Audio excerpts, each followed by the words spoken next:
Hello and welcome to a special holiday edition of Bushby and Thompson's Wrestling Adventure. And I'm your host, Martin Bushby. And joining me, of course, is the one, the only, Mr. Andrew Thompson. Andrew, how are you, mate?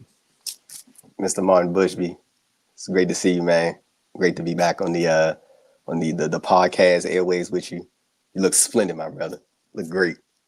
So do you, mate. I've been excited about this ever since we announced it. Yeah, I can't wait to get back, getting the guests back on and just chatting the year as it was in wrestling. Because on the show tonight, we will be having a variety of guests to chat the year that was pro wrestling in 2025 and beyond. And thanks as always to Davey and Braden for allowing us on Poison Rana, all the great work that they do. So thanks again, lads. But Andrew, it's been a year since we podded together. It was the last sort of like Bushby and Thompson's holiday extravaganza. And as you look back at 2025 in wrestling, how's it been for you? Have you as you know, we've had some highs and lows like we always have, but as a year as a whole, have you seen a lot of stuff that you've been enjoying?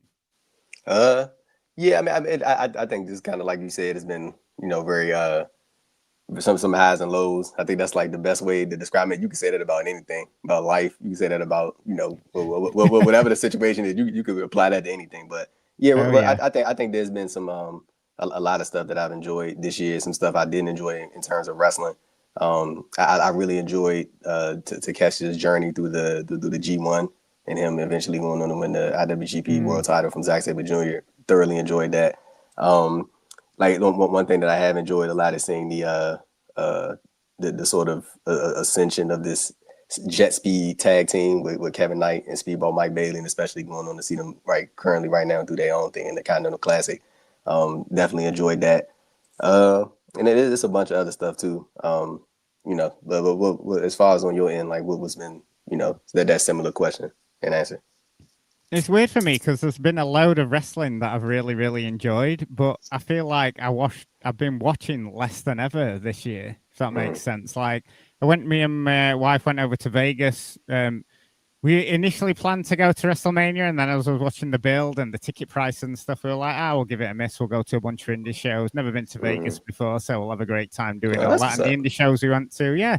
And it was really good, and we saw some sort of like great wrestling on the sort of like indie stuff, and had a great time and that. And sort of like not really sort of like checked in with WWE since then. I've sort of like, other than sort of like listening to podcasts and checking clips out, and obviously watching Cena's retirement match against Gunther the other night. But yeah, it's been mainly AEW and then bits of Brit Wrestling and things like that. And obviously AEW's had an up and down year, but as far as match quality goes, some of the stuff they've been having on has been fantastic. I don't think I'm really doing any match of the year podcasts or anything, so I'll definitely say that Hangman and Mox from All In was definitely my match of the year for 2025. And I feel Hangman had some good matches over the summer, especially like Kyle Fletcher, and then the rise of Kyle Fletcher. I remember seeing this guy teaming with Mark Davis on the Brit Indies, as skinny as I am. And now look at him. He's like jacked to the gills, having great matches everywhere, charisma streaming off, and it feels like the world is his oyster. I saw first time I saw Kyle Fletcher in person at it was at an NJPW Strong show. It was the Capital Collision in DC. This had to be like 2 years ago, maybe 3 years ago. And like I would have never like imagined him transitioning into the he's essentially even though Okada and Takeshita are in the Don Callis family, like to me at least, it's very evident that like Kyle Fletcher is like he's the guy that they're gonna that this thing is built around. Like he's the main guy in the group. Like even with Kazuchika Okada and Konosuke Takeshita in the group, like, and I think it's very clear that AEW is like priming Kyle Fletcher for like to be in that world title scene for the rest of his time in that company. And I wouldn't be surprised if he's world champion. I'd probably say within the next 2 years at some point. Probably the back end of like 27. Oh, definitely. It definitely feels like this has been his breakout year. And like I said before, it's so good to see from a guy. I feel like even though he's Australian, he felt like a sort of Brit Rest sort of homegrown guy. So yeah, great to see him from there. But Andrew, like I said, we've got tons of guests to get on, and I've noticed our first guest is waiting in the wings. So shall we get our first guest on for this wrestling extravaganza? Let's bring him on. So you'll recognise him from Grapple, Benno and Hamflet, and of course, you know, my old mate, co-host from the British Wrestling Experience. It's none other than Richard Benson, aka Benno, and Swasadi Benno. Did I say that correctly? Proper intro that. I appreciate that. Hoi hoi. No, wait, that's not my catchphrase. Brit Rez is dead. That's my catchphrase. How's it going, Martin? I'm looking forward to talking about Square Go and all of the other goings on this year. Our Fight Club Pro doing. I haven't checked in on them in a while. I'm looking forward to finding out, mate. Oh yeah, mate. Did you not know that sort of like the big ICW show of the year now is now at the Garage in Glasgow, which holds about 200 people. So yeah, I think we checked out a Brit Wrestler at the right time. I think, mate. We could have got some of them Trent 7 millions. He's getting 5 million, isn't he? According to Sky News. That's what I was told. I'm sure Andrew's written that up already. How's it going, Andrew? Good to see you, mate. What's good, man? It's good to see you, man. It was fun. I had just saw that story yesterday about so it's apparently like a new promotion that's what that is that he's doing. He's like as a big backing coming in. 5-Star Wrestling Part 2. Martin knows all about how that one went. It's that pot of magic beans, in it. Brit Rez is always trying to chase to the end of that rainbow. One day it's going to come. Do you think if this thing like actually does get off the ground, do you think there's a chance it could be successful? No. I mean, I don't think there's a chance it could be. You could finish the sentence there. Feels unlikely. Even Andy Ogden, who's often our old co-host, often more positive than I think me and Martin used to be back in the day. He doesn't see it happening, so I'm going with him. I'm going with Andy and Jeff. If in doubt, Martin, that was always the best way. Exactly. And also, Andrew, there's been so many false dawns with fucking Brit Wrestlers. There's been, like Benno said, 5-star. We've had 1 PW. I bet even if you talk to Brit wrestlers from the 80s and 90s, they must have been promised so much stuff and nothing ever seems to come for it. I just think people just like WWE and AEW and stuff too much. And, you know, I don't think sort of like Brit Wrest Indies are going to get any bigger than what they currently are, sort of thing. So we had a 600,000 fans. Hoping 6 for million. It, Sky News. 6 million, was it? Million. Fucking hell. I would have bought 600,000. Jesus Christ. It's just so funny because if you see like the stories where it's been posted, all of the don't do Twitter much anymore. I know you're a Blue Sky man more now these days, Martin. But like the quote tweets are just full of all the old knobheads from like 5 or 6 years ago. I used to be one of them, just going, "This will never happen. This is bullshit. Typical Brit Rez." But then in the comments, it's all the wrestlers going, "Fingers crossed. Can't wait." It's like, oh. None of us ever learn, do we? We're all the same. We're destined to do this forever. Cash cow we can milk? Yeah, where's another cash cow we can milk? Yeah, that's what the wrestlers are thinking. Yeah, see what we can get out of this for a year. But well, Benno, we aren't here to talk about Brit Rest, thankfully. You are joining us live from basically the other side of the world. I mean, obviously, you know, Grapple listeners will know you're sort of like based over in Asia now, in sort of like the Thailand region. So how's that been going for you for the past sort of like you've been over there a year now?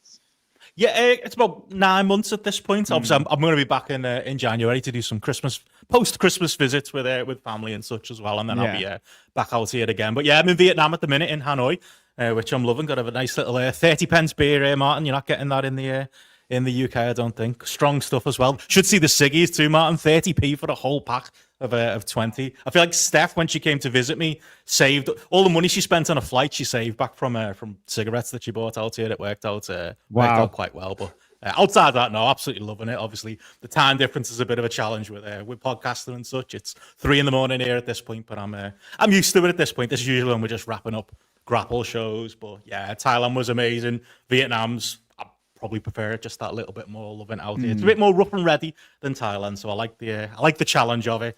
And obviously, we spent a bit of time in Japan as well. Went to Tokyo, hoping to go to Osaka next year as well. You can see the fresh New Japan polo top we got out. I'm just a big fan of the G1 33. Couldn't tell you who won it, but it was a fiver in Tadukin, Martin. So when in town, you've got to, haven't you? I know you've been through those hallowed halls, so that was a highlight too. But yeah, loving life. It's great. Everyone should do it. Come join me. Come on, Andrew.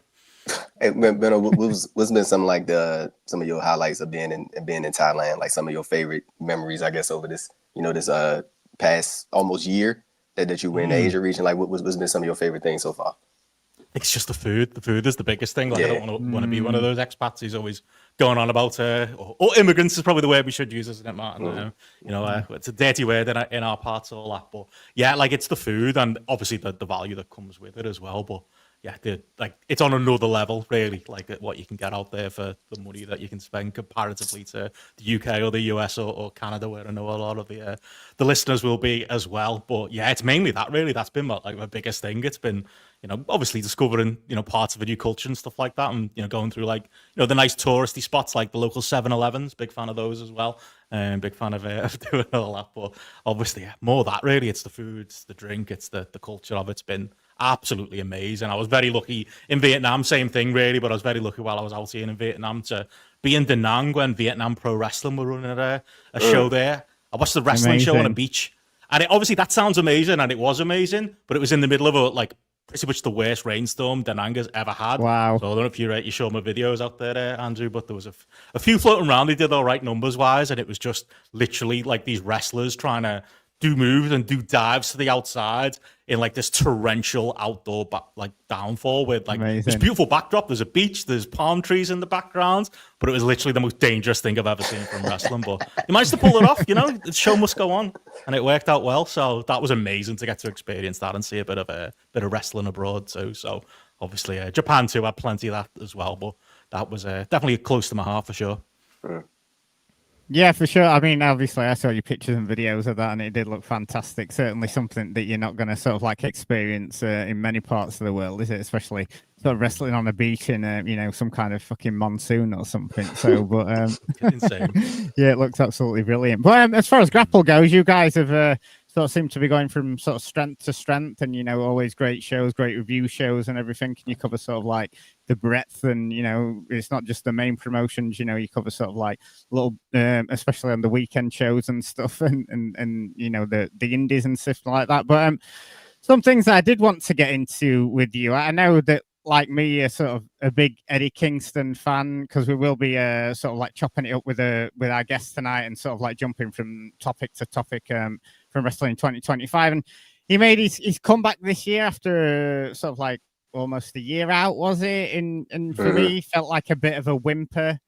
I think it's fair to say, he had the match with Big Bill and the tag team with Hook, and it sort of feels like we're getting more back to the old Eddie Kingston, back with the promos in his lead up to his match with Samoa Joe and the match with Samoa Joe. But what have your been feelings on sort of like Eddie Kingston coming back these past couple of months? Yeah, it's interesting. It's funny you say Big Bill there. What's he done since that? Like, Big Bill was great in that match. I want to see more Big Bill. I thought I want more than anything, but yeah, I mean, disappointing's the only word you can say, but it does seem like things are turning around, Like it obviously, I think we can all see it in Eddie's performances, even when it's been good, even like through this Samoa Joe stuff. Like I love the match last week on Dynamite, but even the promos, there was just something off when they did the face to face. It just didn't quite seem like the full Eddie. It felt a little bit like he was playing the hits, and even some of his backstage promos, it always feels like it's like, all right, that was like that we did. The Mr. Burns thing, we took 32 takes and that was the best one, and it kind of weirdly cuts halfway through, because it really does feel like he's just not quite got into the full Eddie Kingston zone. And then even saying that, he can still go out there and have a match like he did with Samoa Joe last week. So, he's still Eddie Kingston at the end of the day, and hopefully he's putting it together. So I was very critical of it early doors. Like, if you're going to bring Eddie Kingston back to AEW, there should be a lot more like pomp and circumstances around it. We all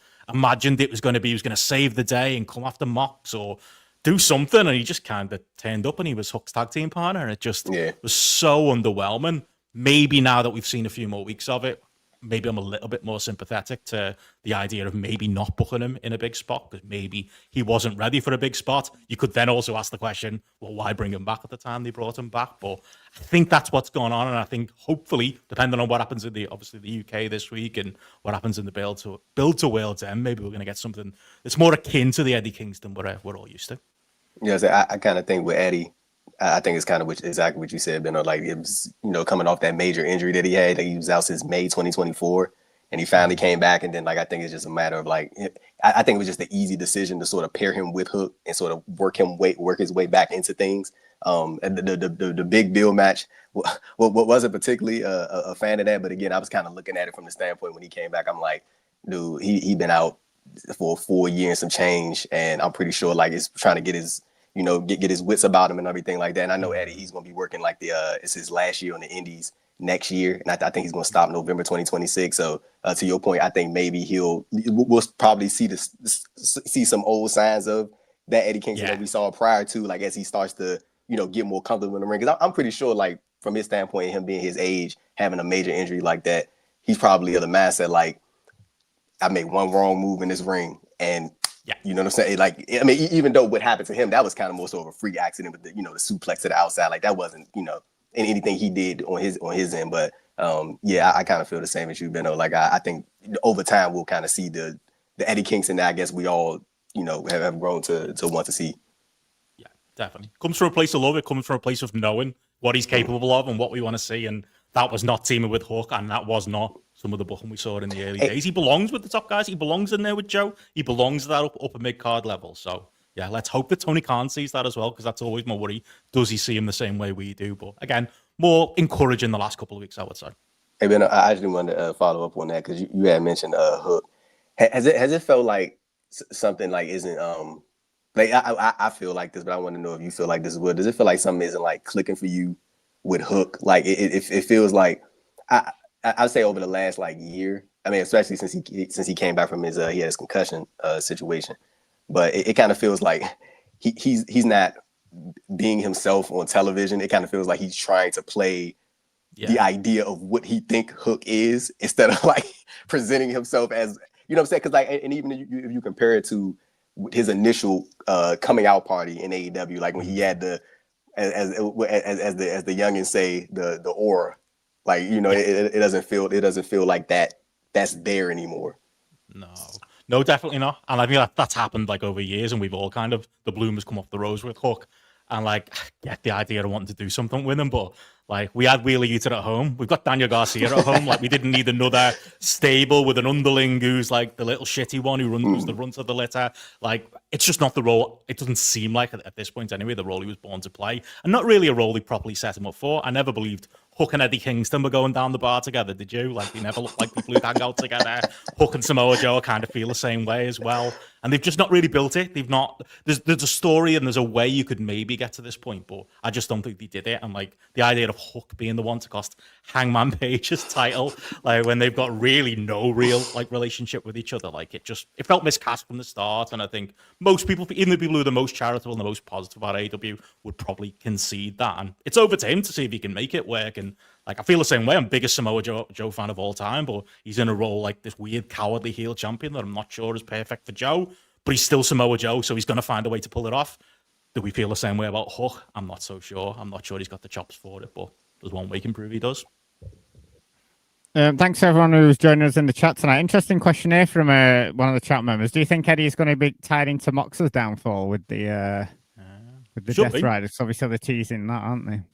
Yeah, he should be. That's what I think. I'm probably not alone. That's how I pictured it. Don't know if you're the same, Andrew. When he came back, I just assumed the Death Riders were going to be on top, and here he comes, Eddie, to save the day. We can get that. Instead, he's feuding with the Samoa Joe faction, which feels like a cosplay Death Riders at this point. The Joe Riders. I'm just the Joe Riders. Why that didn't happen? Seemed obvious.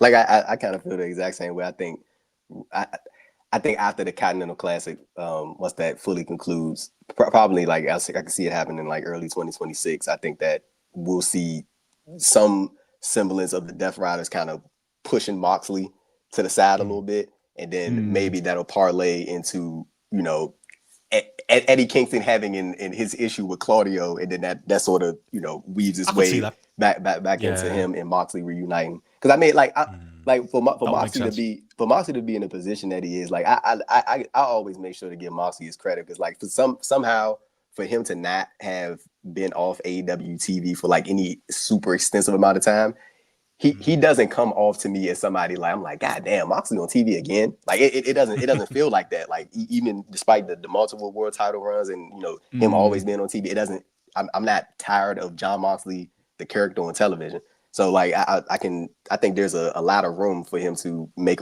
his way back into the babyface side of the spectrum. I actually think it'd be wonders for him and Eddie Kingston if they were to get back into any type of tag team. I think even as a Mox super fan, I think at the start of the year there was a bit of I was gonna say doing all the Death Riders stuff. I think they obviously turned it around with the Hangman match, but at the start of the year I was thinking, oh my god, we need even I need a break from Mox. But he's completely turned it around and like had a stellar year since then. incredible. Wrestler of the year pretty much since that day, which is funny. You can make an argument. There was a point that's in the year where we were all going to say the Death Rider story was the worst story in wrestling. I don't think we would have voted for Moxley as worst wrestler of the year, but the types of thoughts are creeping in our head. What a turnaround the second half of the year. Like, Death Riders was incredible with that payoff with Hangman, and Moxley, the story he's telling right now with the Death Riders has been brilliant as well. Like, probably the wrestler of the year at this point. But I had streak and everything. Yeah, it's been fantastic so far. I had completely forgot about that until both of y'all just mentioned that, like, that period. I remember when he was going at it with Swerve, and I was like, man, somebody please get the title off this man. But like, I think that just more so leads credence to, like, how Martin just said that he kind of turned it around at that midpoint. I had kind of forgot about that whole period earlier this year when I was like, somebody please get the fucking title off him immediately. Yeah. Well, that's the testament to what a good job he's done, Andrew. That you sort of like we've sort of like forgotten sort of like about those early few months. But Benno, before we let you go, we couldn't have you on here without talking about CM Punk. You know, obviously you diehard ROH fan, you know, back in the day for CM Punk. But how do you feel watching him this year? You know, he's sort of tepid WrestleMania main event, the rematch with Cena, you know, taking that Saudi money finally, you know, sucking a blood-covered dick or whatever the fuck he said, you know, the comeback of AJ Lee and all that. How's well, I assume he's not your favorite wrestler anymore, but your former favorite wrestler. How do you think he's fared this year? No, I'd probably say he's my favorite wrestler. Maybe, like I say, not my favorite to watch at the minute. But I think that's the thing with him being my favorite wrestler. I think we always said it. We were always consistent over a crap, or at least I hope. Check the tapes. Like, you've got to keep your favorite wrestlers at arm's length. They're not your friend, you know, and they're not people you want to hang out with, and you probably shouldn't put all your hopes and dreams in them. Now, at the same time, like, has it gone even further this year than I would have expected? I mean, yeah, I like he is just, at this point, he'll just do anything that Triple H says. He's got his hand up his ass, hasn't he? And he's using him as a puppet to do whatever he wants. Maybe at some point we'll get the real Phil Brooks and we'll get some kind of meltdown, but maybe this is the real Phil Brooks. Like, I don't think it's an original point, but we definitely talked about it on Grapple at the past. Maybe Matty coined it in the first place, that being like this voice of the voiceless and being like this rebel who talked to power and all of that, it was always a gimmick. Like, it's always been a gimmick, and now this is his gimmick, whatever he's doing now, and everything's a work in wrestling, isn't it? And who maybe some of us thought Phil Brooks was at some point in our lives, and we all, you know, I joke, but we all probably drank the Kool-Aid at some point. It's kind of come to fruition what he is now. I still think part of it's a bit of a long game. Part of it's still, you know, he wants the best way to get to his haters and the best way to get to the people who, you know, were mad at him or the people who don't like him was to just suck it up in WWE. What's going to annoy them more than just, you know, doing whatever WWE says and getting through and not selling it and not admitting that he can't love all the material he's been given. He can't be loving. Can he really think that back and forth with Cena this year, where he did the impression of Cena as one of the greatest promos of his life? Can he really think ass. The work he's doing this year is some of the best work of his life? I'd like to think he doesn't really believe that, and he's just saying it to kind of stick it to the haters and not let them win. But yeah, it's gone further than even I imagined, and yeah, I think it's, you know, in some people's mind, it seems to have put him over the edge as far as being a Hall of Famer, getting into the Observer Hall of Fame this year. But for me, it has maybe lessened his overall career, seeing some of the weak work that he's done over the last year and seems perfectly happy with. I think the Drew story is probably the one lone positive I can say about Punk's running WWE back so far. And yeah, unless there's a really interesting thing with Cody or Roman or something like that coming up, it's probably just going to be this autopilot. Happy to be there, Phil. Happy to take the Saudi blood money, as you say, Phil. And yeah, even us who are fans of him but still pessimistic about Phil Brooks the man, or kind of half laughed and half expected some of his antics out of him. It has even surprised me, I'd say. Do you think we're ever going to get meltdown Punk, or he's just going to, you know, carry on as he is for the next couple of years? And then, well, he said the other day he's far off retiring, isn't he? So who knows? Might get another 5 years out of him at this rate. I think Punk is probably in it for the long game, and when I say the long game, I mean he's probably going to try to take over NXT once Shawn Michaels is done. I can kind of see him transitioning into that role. The only time that I ever, like, throughout this run where I thought that there was a chance we would get like a glimpse of that old CM Punk was when he was working with Jey Uso, and especially that promo when Jey kept doing the whole the yeet thing in Punk's face the whole time, where they were going back and forth, and then especially when he at Saturday Night's Main Event when he hit the neck breaker and then he went the other way, and you could tell Punk kind of got like a little, you know, I mean, I'm guessing that was just like a natural reaction to kind of like wake Jey up and kick him upside the head real quick, but that was probably like the closest that I thought that we were that we would see of the old CM Punk, if you will. But what I will say is that I think, and I know Benno, and I know you, Mark, could probably attest to this as well. Is like you can tell who he is interested in working with versus when he's not invested. Like when he was working with Gunther, you can tell that he was passionate about it and he was into it because he sounded like he was invested. When he's doing the thing with Braun Breaker, he sounds interested. When he's going back and forth with Seth Rollins, he sounds like he's interested. With Cody, sounds like he's interested. Roman sounds like he's interested. And then you have the certain programs like when he's in there, like with a Logan Paul, or when he's in there with a Jey Uso, he seems like he's kind of like in and out, and then depending on the scenario, depending on the crowd, he's like, he's either in or he's out. For sure. Yeah, definitely. Completely. Sorry, Benno. Yeah.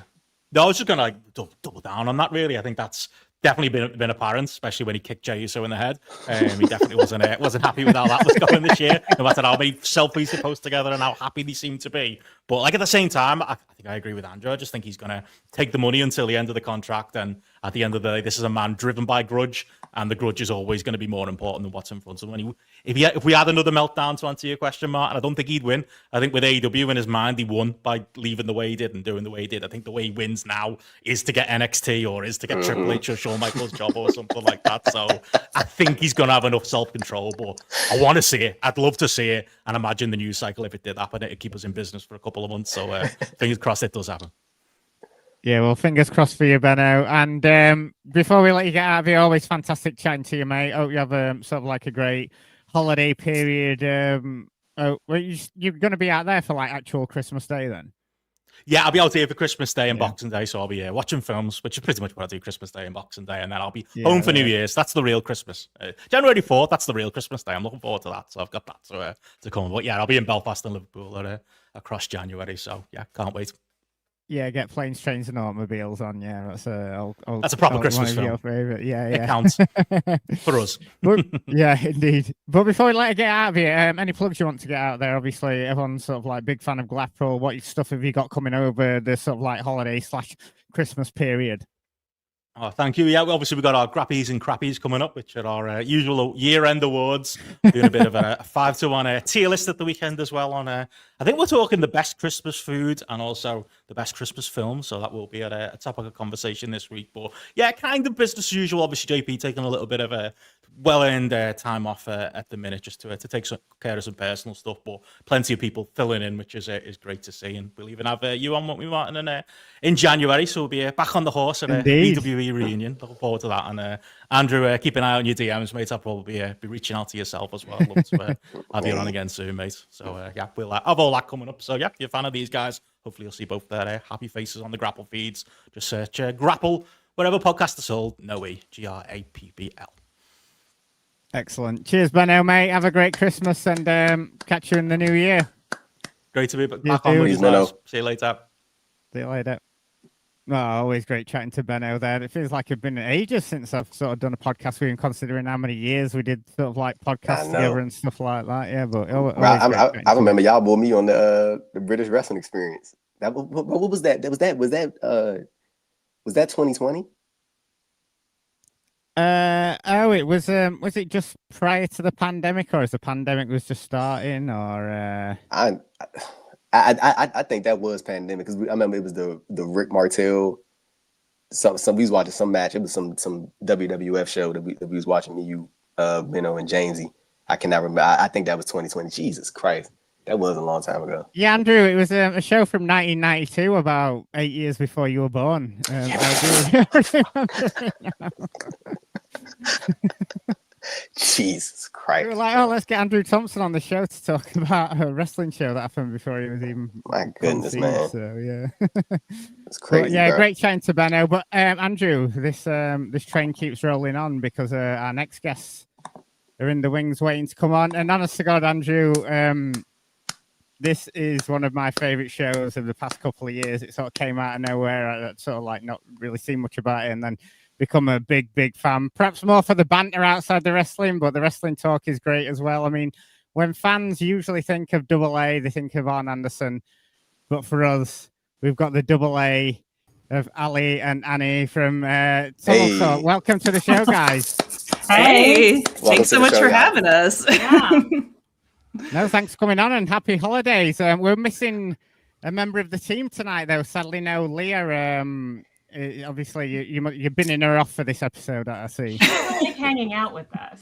So, Yeah. Yeah, we're staging a coup. She's out. Unlike us, she had to be in the office. So she wasn't 100% Yeah, she's in certain the she'd be able to give this as much attention as it might need. So we're going to do our best. We are better as a threesome, but we'll do our best. Yeah, Excellent, we're on the clock, of excellent. course. So we're just, abusing work from home privileges. What is the point in working from home if you can't abuse your work privileges like that? So what I always say. yeah, thank you so much for joining us. Yeah, I was I think one of my favorite shows of the year, and I've got to say I was in London all this weekend, and I was coming back home on the train Sunday night, and I had downloaded the latest show on there, and the train was packed because obviously a lot of people going down to London for the holidays and everything. I was literally creasing up, trying not to laugh as I've got all these people around me, and my wife's nudging me and going, "What's so funny? What you're listening to?" And I was like, "Oh, it's kind of like this wrestling podcast." And she was like, "Oh, right, is it funny?" And I was like, "Oh, yeah, but it's not about wrestling really. It's more about sort of like the banter at the start." I was like, "Oh." Basically, this girl's got a coworker who's retiring, and the host is trying to get her to marry you. It's so real, but so damning to call our wrestling podcast not really about it. But that's why everyone loves it, I think, though. That's why it's so great, because you guys have obviously got a really sort of like unique and completely different take on wrestling, and then also, you guys have got such good chemistry together, and the banter and everything just works so well. Sort of like at the start of the show. In fact, I find myself sort of like enjoying those moments more than sort of like the sort of wrestling talk. If that makes sense to you, yeah. Yeah, we're That's so actually nice. often hearing that when people get to our actual opinions, they're like, I don't think so, girl.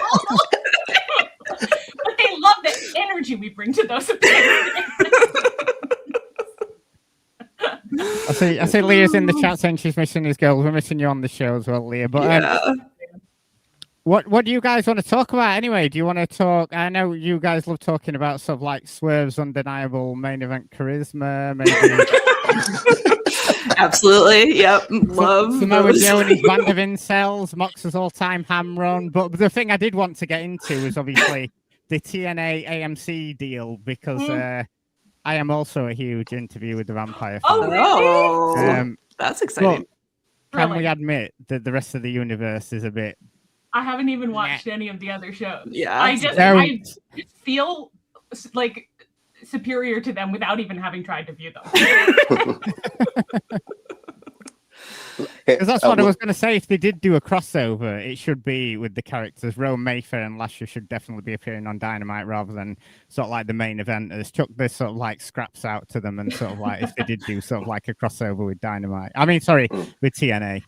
Yeah, I only want the lesser figures on TNA. If Sam Reed and Jacob Anderson get to go to TNA, I'm gonna flip out. You'll be hearing it for months. It'd be crazy. Just the indignity of like your favorite TV stars that do a wrestling thing but go on TNA. It's just like feels like God spitting in your face right there, you know. Truly. Yeah. Like as we like, at the back end of 2025, like how do you guys look at your podcast progression and your podcast success just over this last year? Like, how do you guys feel about things, and like what are you looking forward to in 2026? That's a good question.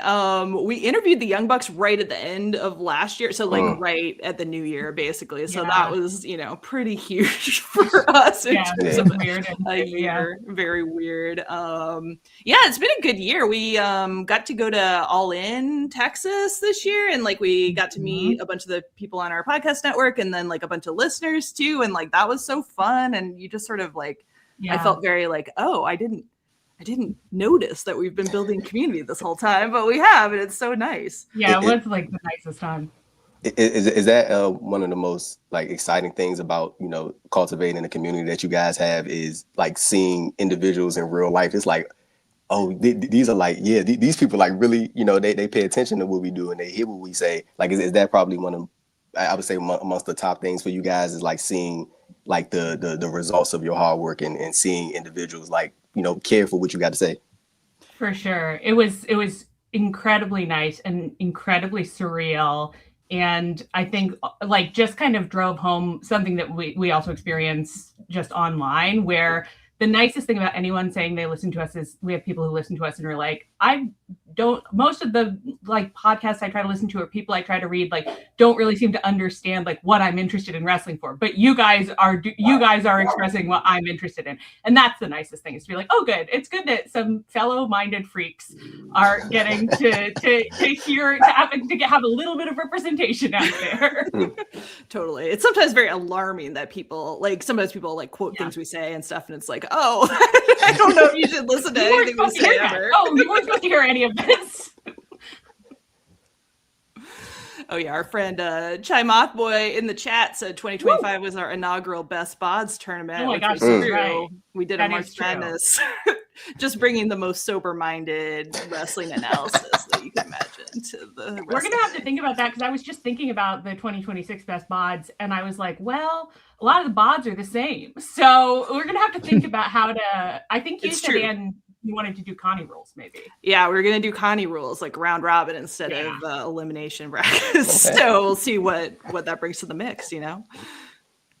And that sort of makes your show sort of like unique and stuff. You sort of like tail off into things like that, and sort of like, you know, maybe Hammond, the little games and sort of stuff you play, and sort of like people who might be tuning into this show tonight. How would you sort of like describe your show? How would you describe it, sort of like newer listeners? I think we've said that our brand is like horny English major, I think. So it's just like a lot of dirty jokes. We do narrative analysis, I guess. Yeah.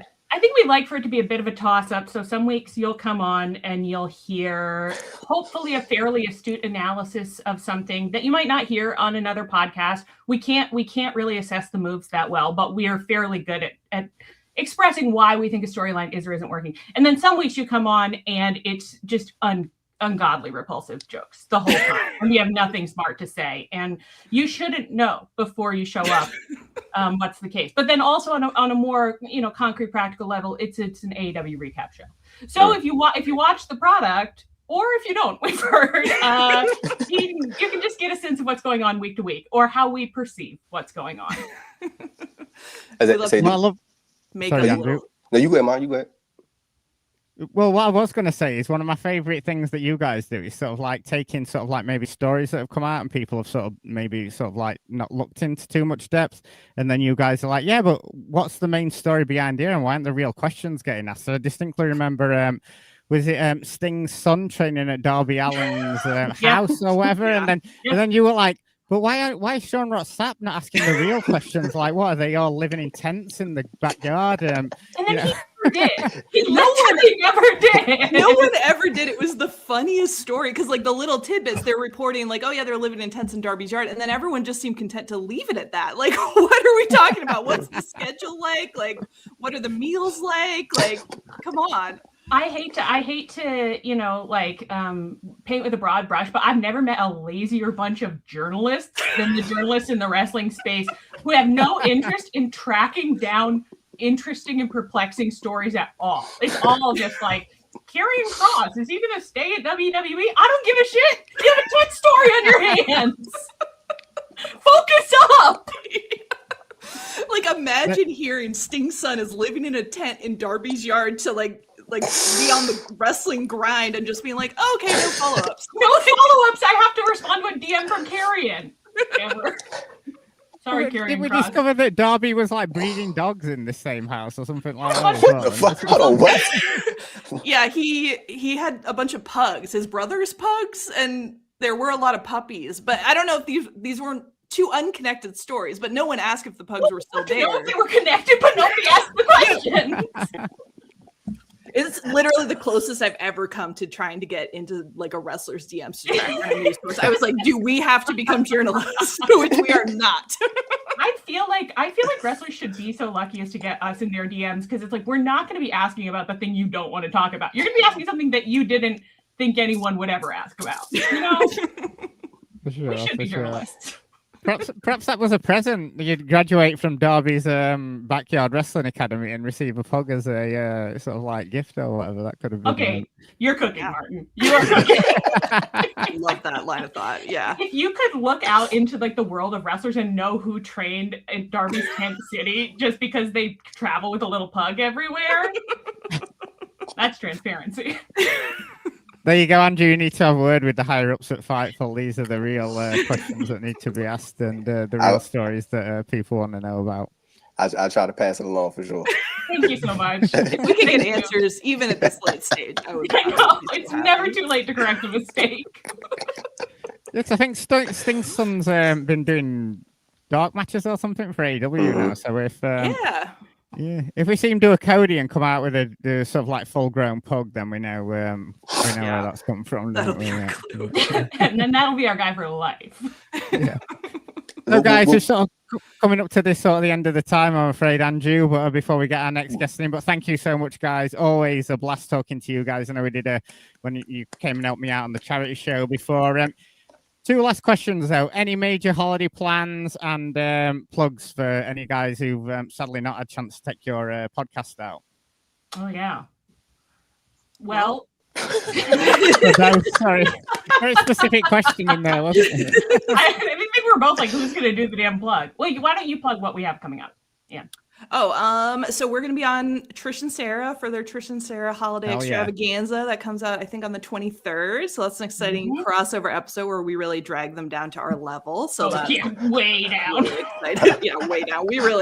We're pretty loose. So perhaps inappropriately so. Yeah. And our regular podcast comes out every Sunday. We're gonna take a little holiday break, but it'll be You out. can check us out this weekend, and then after that we'll be on a bit of a break. But you can find us on all the usual places at Tunnel Talk Pod. And I'm going back to the East Coast for the holidays, so I'm excited. I'm driving, so I'm excited about that. She'll be at my house tomorrow. So I know. That's pretty exciting. Can't wait. Yeah. I hope there's you some guys snow have for a me. blast. Happy holidays. Thank you. Happy Thank holidays, you so y'all. much. Like I said, Thank you. everyone who's not Thanks so checked much out for these having guys' us. pod, make sure you check it out. It's a fantastic show. So yeah, thank you so much, guys. And looking forward to the show with Trish and Sarah. And happy holidays and happy New Year. Yeah. Thank you. Thanks Thanks so for much. having us. Thanks, Being y'all. here. Thank you. Oh my god, those guys are a fucking They are absolute great. blast. I'm not lying, Andrew. Obviously, They are my great. favorite show and stuff. But when that sort of pops in the pod feed, they're fucking absolutely brilliant. So yeah, if you've never checked their show out, it's like that, except more of the same sort of like, and yeah, absolutely brilliant stuff. As we wait for our sort of like next guest to come on, so we're talking about CM Punk earlier, Andrew. Is there anyone else that sort of like you feel like? I know Jey Uso's been getting a load of pelters and stuff in WWE this year, but how do you think his year's gone? Because, like I said, sort of like I sort of checked out a bit around WrestleMania, and I've sort of hit in bits and there. And obviously, he was a big entrance, and he did sort of like a lot of stuff. He obviously gets the big reactions when he comes in, but as far as like in ring goes, he never really sort of had it for me as sort of like a big main event guy, because it was like that old saying of, oh, he's an entrance and then the bell goes, and then or am I being too harsh on him here? I think it's fair critiques on both sides of the aisle. Like when I look at his 2025, and like we specifically talking about that, I mean, go back to he got his main event WrestleMania, and that I think that was like the when he initially came back, that was like the big thing surrounding his comeback and his return. It was if he was going to get the main event, and he finally got it. It was the night one version, but regardless, still got his main event. And he got his world title win at SummerSlam against Gunther, got cashed in on, and Saudi Arabia thing. That the Saudi thing was so because he rightfully got called out for that, and it was more so I was more so interested to see his response to being called out, and I think you can kind of tell it was kind of like what Benno said, that Punk is like in it for the long game at WWE. Like I don't think this is gonna be some like it all ends with him wrestling. I think that he'll end up trying to parlay that into being some type of executive. Whether that just I mean, it could be as simple as him being running NXT. But as far as his year, it's just, I mean, I don't think it was bad per se.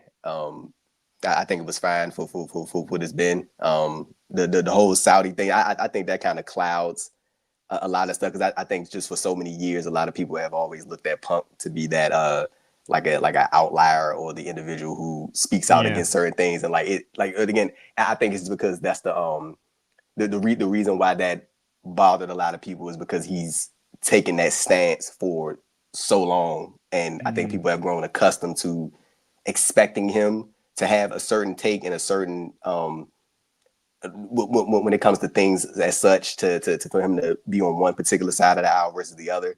And I guess for people to see him cave in like that, it kind of drew a lot of people back from him as well. And like, regardless of whatever the situation was, like, I know Triple H tried to explain, he was like, well, you know, he's an adult now, he's grown up now, you know, that whole thing. But again, when you constantly present yourself as an individual who rebels against the powers that be, and you know, you take this hard stance, and people start to believe in you, they are going to constantly expect that from you. So once you take this other stance, and you know, you present it as if, oh, well, you know, things change, and you know, you grow up and X, Y, and Z. Like, I mean, in some cases that can be true, but also, again, in this pro wrestling space that we're in, when you have people putting that much equity into you, and they expect these things from your real life persona, not even just the individual that you play on TV, that can be disheartening to a lot of people. So I can definitely see why people sort of pull back away from, you know, their fandom of CM Punk, if you will. Yeah, because I always obviously enjoyed him on the indies, and you know, it was great seeing him back in AEW, and I enjoyed his initial WWE run. But it was just, and I think Benno put it perfectly earlier. It was like, you know, perhaps he was playing a character, or, you know, it was this, you know, the voice of the voiceless, and, you know, the sort of like straight edge superstar, and it was a character all this time. Because, I mean, nothing for me was more sickening than seeing him sort of like backtrack on the Saudi stuff. And obviously, he's with the company now, and he's got like a contract and everything that he's probably got to honor or whatever. But it just seemed like, I don't know, it just seemed like, where's the guy from 5 years ago who would he would be hating you doing this sort of stuff now? But yeah, I suppose, you know, money talks, on at the end of the day, and sort of like, indeed it does. Yeah, it's like Moxley said to him, you know, oh, don't give me all that because I know you've only come back because you ran out of money, sort of thing. And I suppose that they were never sort of like truer words are spoken. But as far as match quality goes, do you think he's still got it in the ring, sort of thing? Like, in the ring, yeah. I think he still got it in the ring. I can't take that away from him. I mean, I'm talking about your personal preference. I mean, I'm talking about for me. Like, I can't take that. I still think he can, you know, go in the ring. And I often think it depends, again, on the like, I don't, opposite from the promo side of it. I think when it comes to the in-ring portion of it, I think he just tries to go out there and, you know, present the best that he can at the age that he is. Because I mean, the thing about Punk matches now, when I watch him, especially most of the big matches that he's in, it's kind of like that. I hope he don't, like, not that I expect him to get hurt, but like, I know that his body's been through like a lot of wear and tear, so it like adds a little bit more not intrigue, because I don't want to make it seem like the idea of him getting hurt is like, and that's not what I'm saying. But I'm talking about like as far as him and the wear and tear that he put on his body, and to I guess try to see him go out there and try to, you know, cultivate some of the old, maybe even from 4 or 5 years ago, 3-4 years ago, to try to see him, you know, parlay that into 2025 or 2026 CM Punk. Like, I'm more so interested to see him versus Braun Breaker, because Braun is, you know, he does do a lot of physical things, like in terms of like the like as far as his like just the way that Braun goes about sort of his in-ring work. Like, I'm interested to see like how much like the physicality that he uses in regards to CM Punk, and like how they sort of go about all that, or like does he just sort of tone it down for this one-on-one match? Because I do know it's like, even when like it's something small, like even like in award games or something like that, when I see Bronson Reed, how he handles CM Punk, like he handles him with a certain care that like opposed to like with another wrestler, he'll just full on just, you know, let him have it. But like with Punk, you can tell they kind of ease up on them just a tad bit, just to make sure that things don't go left or anything like that. But yeah, I guess that point is kind of like null and void a little bit, because I mean he did have the Hell in a Cell match with Drew McIntyre, and I think that was the best match on that show. That should smoke everything on that show, and that was one of the best matches that WWE presented all year that year. Probably the best match that WWE presented that year. So I mean, I guess my comment is kind of like null and void, I guess, when I bring that up. But yeah, Punk still go in the ring. I like the match he had with Gunther at SummerSlam too. I suppose also another sort of like big story that we can sort of like touch on is that AJ Styles announced. Obviously, this year was all about John Cena's retirement, but AJ Styles, and obviously that made me feel so old, Andrew, because I remember sort of like AJ coming up in sort of like Ring of Honor and TNA and stuff like that, and I was a big fan of his, especially when he used to come over to the UK when he was still rocking the short hair before he had all the tattoos down the side and stuff like that. Yeah, so it's wild to think that he's going to be sort of like retiring after so many years, and it's like wild to think how long he's been in WWE now as well. So it's going to be interesting to see what they do with AJ next year. Surely he's going to have a big match in TNA, you would have thought. Yeah, I think so. Year, yeah. Like, would you because he just pinned Leon Slater at the Saturday Night's Main Event show. Do you think they probably run that back on the AMC debut show? Him versus Leon? You would have thought so, because I think he's always. I remember they had a show local to me in Doncaster at 1PW, and it was when Pac was on the come up, and he had a sort of like proving ground match with AJ on that, and then they did the same thing with Ospreay and Red Pro. So AJ's always been a good sort of like barometer of whether you're good enough to go to that next level. So I mean. Yeah, I mean, Leon Slater is going to be chomping at the bit to be sort of like having sort of like a proper program with AJ Styles. I got to give you proper credit because I remember when I first this is when I was doing when I was like Sicily doing interviews. I remember one of the people that shout out to Chris. What's up, Chris? I ain't seen Chris in a minute, man. I remember you had pointed me in the direction of, this is before I heard of Leon. This is before TNA. This is before, like this is my first time hearing about Leon, and I remember Martin had DM'd me. He was like, "You should check out this dude named Leon Slater." I think Leon was like 19 at the time. He was probably like 16 at the time, I think. Yeah. Like he was definitely in his teens. I remember Martin had DM'd was like, "You should reach out to him and see if y'all can do an interview." And Martin sort of got me ahead on the 8-ball on Leon Slater. So it's been kind of cool to see his journey and like where he's at right now. And like, dude, whenever I cover like interviews and I'm hearing like a TNA wrestler speak about like who they think is like next up, they always say, like, all of them always say Leon Slater. They always say him. And like I did it was on the show yesterday. We was talking about or the other day, and we were talking about how like WWE, it was like joking about WWE's doing like the most obvious like contract tampering with Leon Slater. Because like, well, I know he's still supposed to be appearing in Red Pro and stuff as well. Yeah. He got indie dates and stuff. Like he did get pulled from that WXW show though for Cena's final match. And like, you know, like Leon wrestled that Deadline, and then he was on NXT on the tape show last night, and then now he's going to be in one of the headlining matches at the New Year's Evil special on January 6th. He's gonna be challenging for the NXT Championship as a TNA wrestler. So like, I know, right?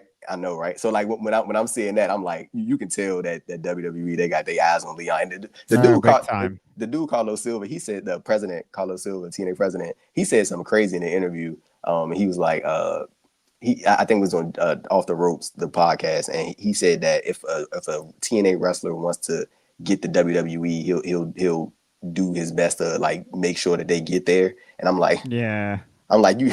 So, but the only reason I say that's crazy, I mean, those comments were made before the AMC deal was announced, but he was hinting at some type of television deal.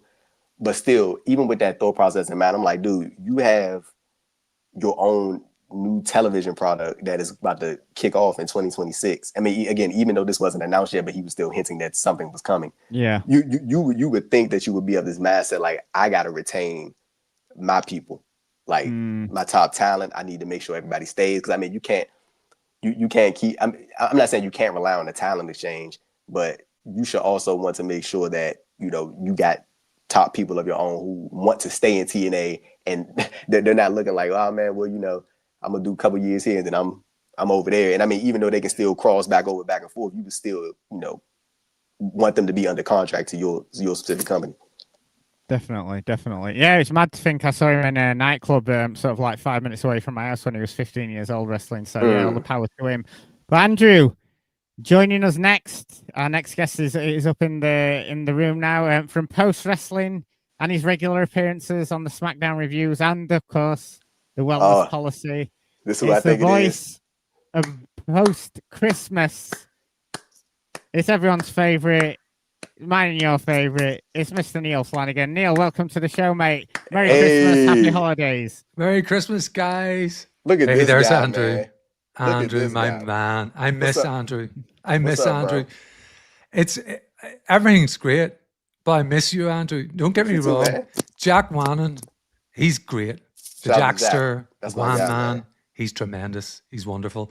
But see, on some of these big weekends where there's multiple PLEs and stuff, I miss Stompers. Like the way we carved up some of the work those weekends for writing on the site was something else. It's good to Hey. see you, man. It's great to see you. But hey, I was listening. I can't agree more. Like Leon Slater is definitely bound for WWE. yeah. I think one of the real like plus marks that he got was probably just this past weekend. Like he basically kind of rescued the match from that botch. Oh yeah. You know, very, very quick thinking to go for, you know, a quick kind of 2 count I know, pin, right? and then, you know, get up on the ropes rather than any sort of like for a young guy, you know, on that stage, you know, rather than any sort of like, oh shit, what do we do now? You know, and you could see that AJ respected it too because he got a big hug from him at the close of the match. So Martin, what Neil talking about, I don't know if you had a chance to see it, but AJ, they had the tag match at the Saturday Night's main event, and AJ had went for his phenomenal form, but he went for the springboard and he like slipped off the rope.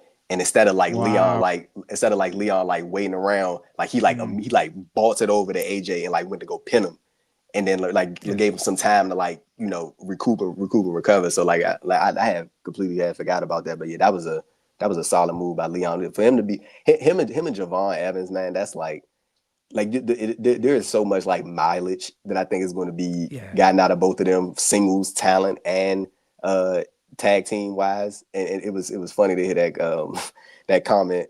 I think it was from Mark Henry when he was like talking about Javon. He was like, "Yeah, man, you know, 15 years from now, Javon's going to be the man." I'm like, 15 years from now, 15. Like, what do you like? 15? Like, he's ready. Like, but see, I think that's one of the things that I'm not a fan of in terms of like a lot of pro wrestling companies. Like they always do this thing where it's like you think that you gotta wait until somebody's in their like late 30s or early 40s to like finally get like they wait till they finally see. I'm like, do you like, especially the connection that Leon and Javon have individually and collectively? I'm like, both of them, they're ready right now. Yeah.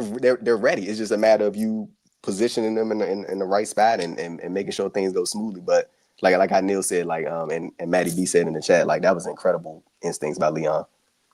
It's really I completely agree with you as usual, Andrew. But it's also weird because like it's almost a newish thing. Like if you go back to the 1980s and stuff, Vince used to think his talent were aging out. At 35, Macho Man was kind of like Age in the cage.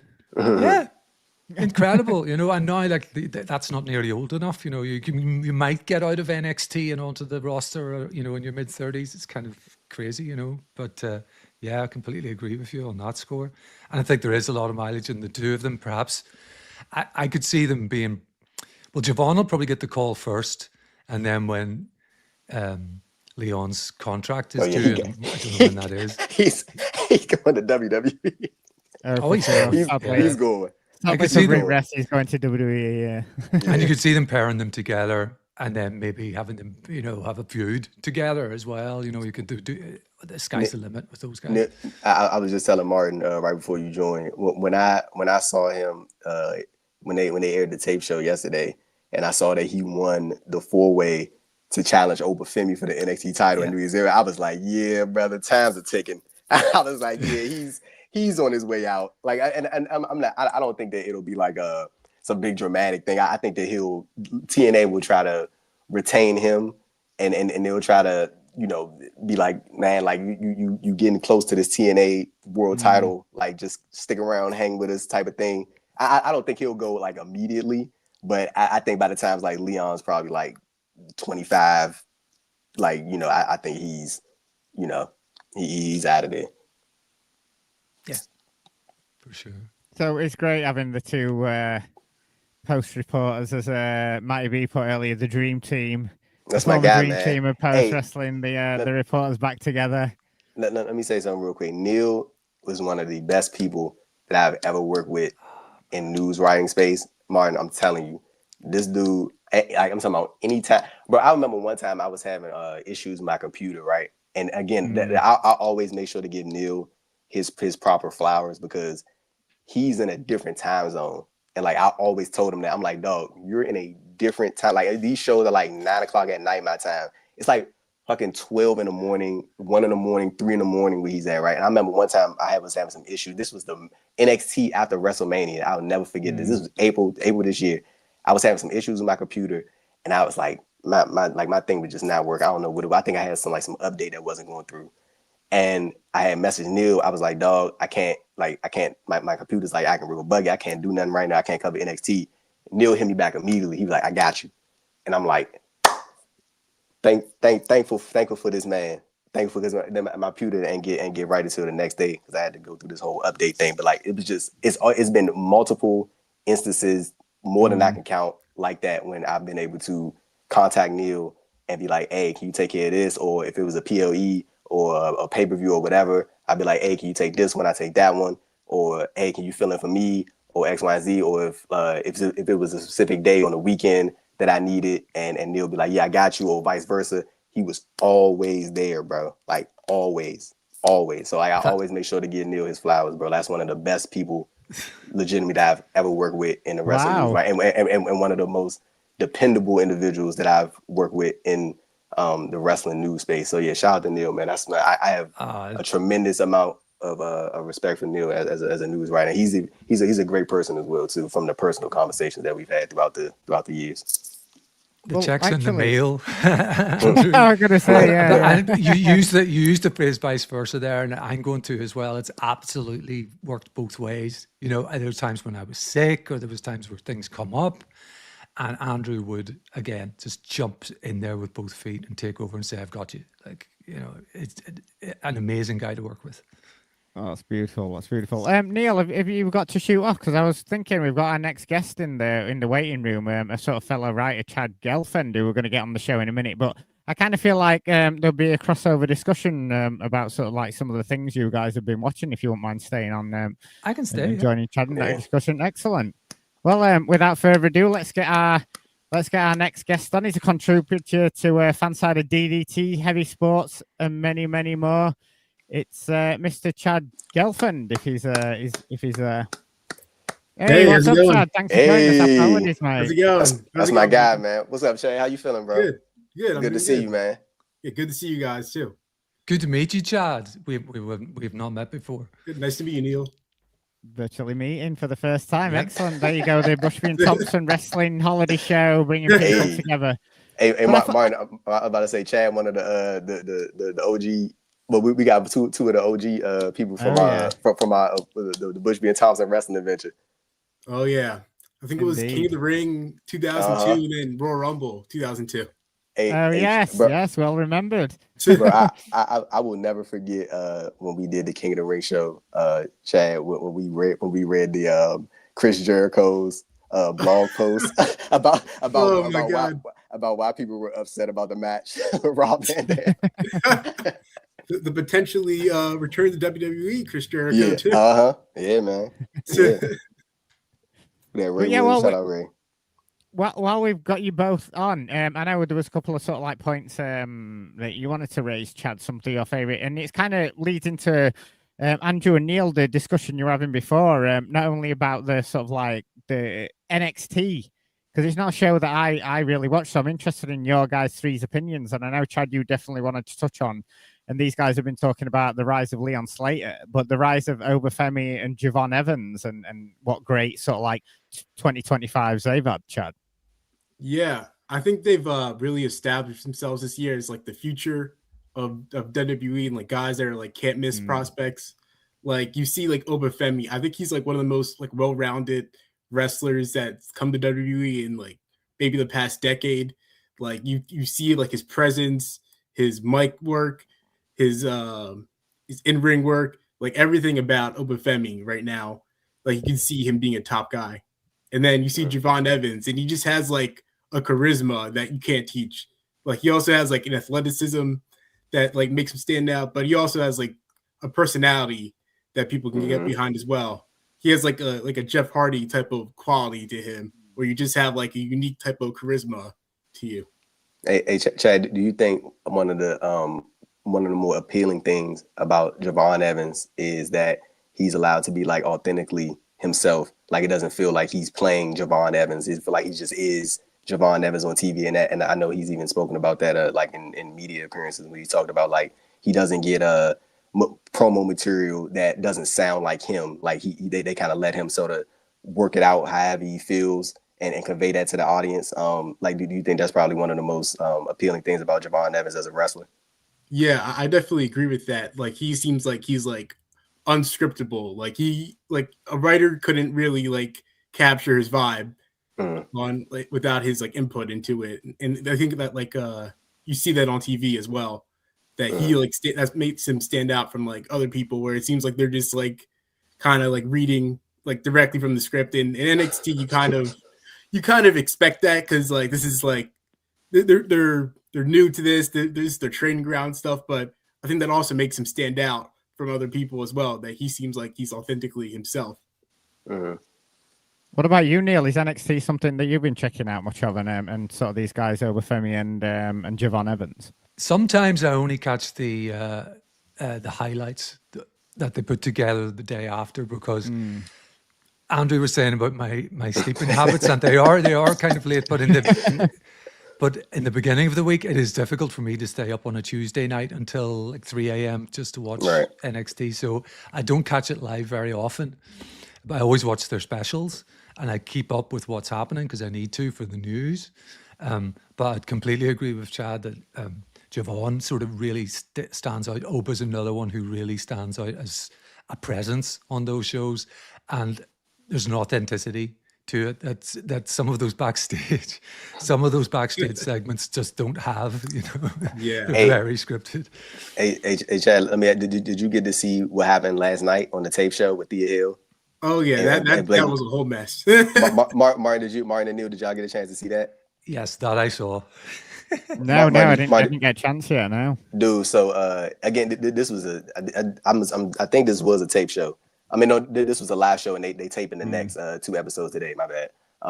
But so Thea Hill had faced Blake Monroe for the Women's North American title, the former Mariah Ray. She did like this springboard, landed on her back first, and she went for the pin, hooked her leg, and the referee went for a straight shoot count, and Blake didn't get her shoulder up until like after the 3 count. So she like legitimately won the title from Blake, and then now they have to like pivot. Because mind you, again, they're taping the show, so they got to figure out the creative for the next 2 weeks of NXT that did not have Thea Hill being champion at all. It was like a whole thing. But Chad, what did you make of that when you first saw that happen? I was just confused at first. I was like, how did that happen? I was like, did Blake Monroe get like knocked out for like a second or what? Because she was like a half a second late to putting her shoulder up, but also kind of looked like Thea Hill kind of like had her like tight in like the pin for like maybe like a second too long. Like it seemed like it was just like a whole bunch of things that led to that. Hey guys, let me just cut in a sec. So I've received, this guy was supposed to be on our show sort of like 10-20 minutes ago, and he's driven miles to find service. He had no service. So I'm going to introduce him into the discussion. So it's Mr. Jay Lacey is on the show, guys. So hey Jay, thank you so much, mate. This guy drove miles to get some service on his phone because he had no service. So yeah, thanks for coming on, mate. Hey, no worries, man. My apologies, man. I'm out here in Arizona, over in the Phoenix area. My son just walked from Arizona State, so that's why I'm over here. But I got a beef with Arizona right now, man. I ain't got no cell service. I got to drive like 10. Man, I try not to do the stereotypical CPT time and everything, but they got me out here doing this, man. So, but glad to be with y'all. Thank you for the invite. Hey, Jared, congratulations to your son too, man. Congratulations, man. So much. Congratulations. Yes, sir. one thing we were going to get into, Jay, and I suppose we can sort of like have a round robin on this. How, and we'll start with you, Jay, and then go Chad, and then Neil, and then Andrew. You can throw in your opinions here. How do you feel John Cena's sort of like retirement year has gone? We've had the heel turn, we've had the sort of like match with Gunther. As a whole, for you, how do you guys feel it's gone? We'll go with you first, Jay. You know what? I think there was a lot of potential right there. They could have done so many different things, but it's almost like for everything they did good, which was very few, there's a lot of things that left to be desired. Like the heel turn was done excellent. I mean, they could have told so many different stories with, John saying that they could have gone with, the premise of him saying like, yo, crowd, you were using me. He could have changed everything, his look, his music, his presentation, but it was lazily done. And there was so much meat on the bone for that. And there could have been so many other things that they did, but they chose not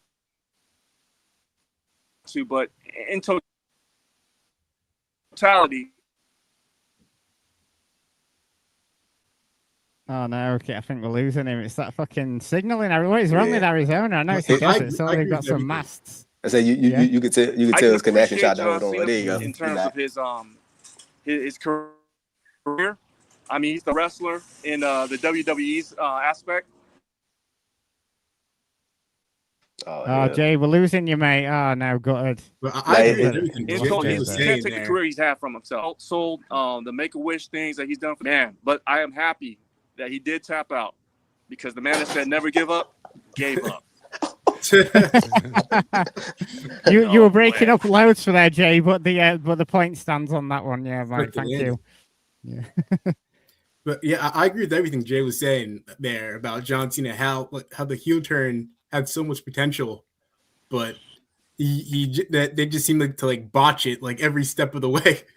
Like from them not really having a plan after they brought in Travis Scott and The Rock into the picture, to the R-Truth stuff, to like to John Cena basically becoming like a generic heel, when his heel turn could have been like so much. He was just like a you people like insult like the city that he was in. Like it seemed like, oh my god, bro. It seemed like it was just very lazily done. Like the most anticipated heel turn maybe in wrestling history, and it seemed like they had no ideas. It just seemed like very baffling how it was handled. But I actually initially I didn't really like the tap out from Cena, because I just felt like the crowd was just like, that's not what they were there for. They were there it seemed like to celebrate Cena. But after I thought about it, I think I agree with it with Gunther, and especially like the way that he did it too. I thought it was kind of poetic that he fought really hard in the end, but then he kind of just like accepted, like, okay, I fought like as hard as I could. I gave all I could. I'm okay with tapping out here. I'm okay with ending my career. He had that like smile. It like washed over him that he was okay with giving up his wrestling career in that moment. That's why he tapped out with a smile on his face.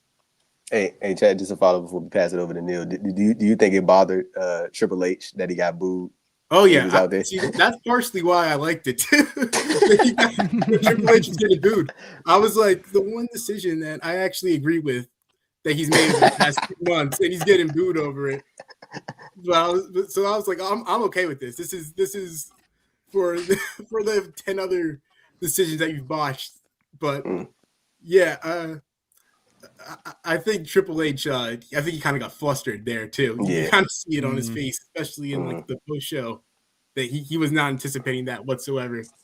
Yeah. Oh, definitely. Neil, what were your quick thoughts on the whole Cena debacle from this year? I agree with the guys. Like the night of the heel turn was executed brilliantly. That moment in a company that's obsessed with giving the moments, was done really well. But the follow up was dismal. It made absolutely no sense.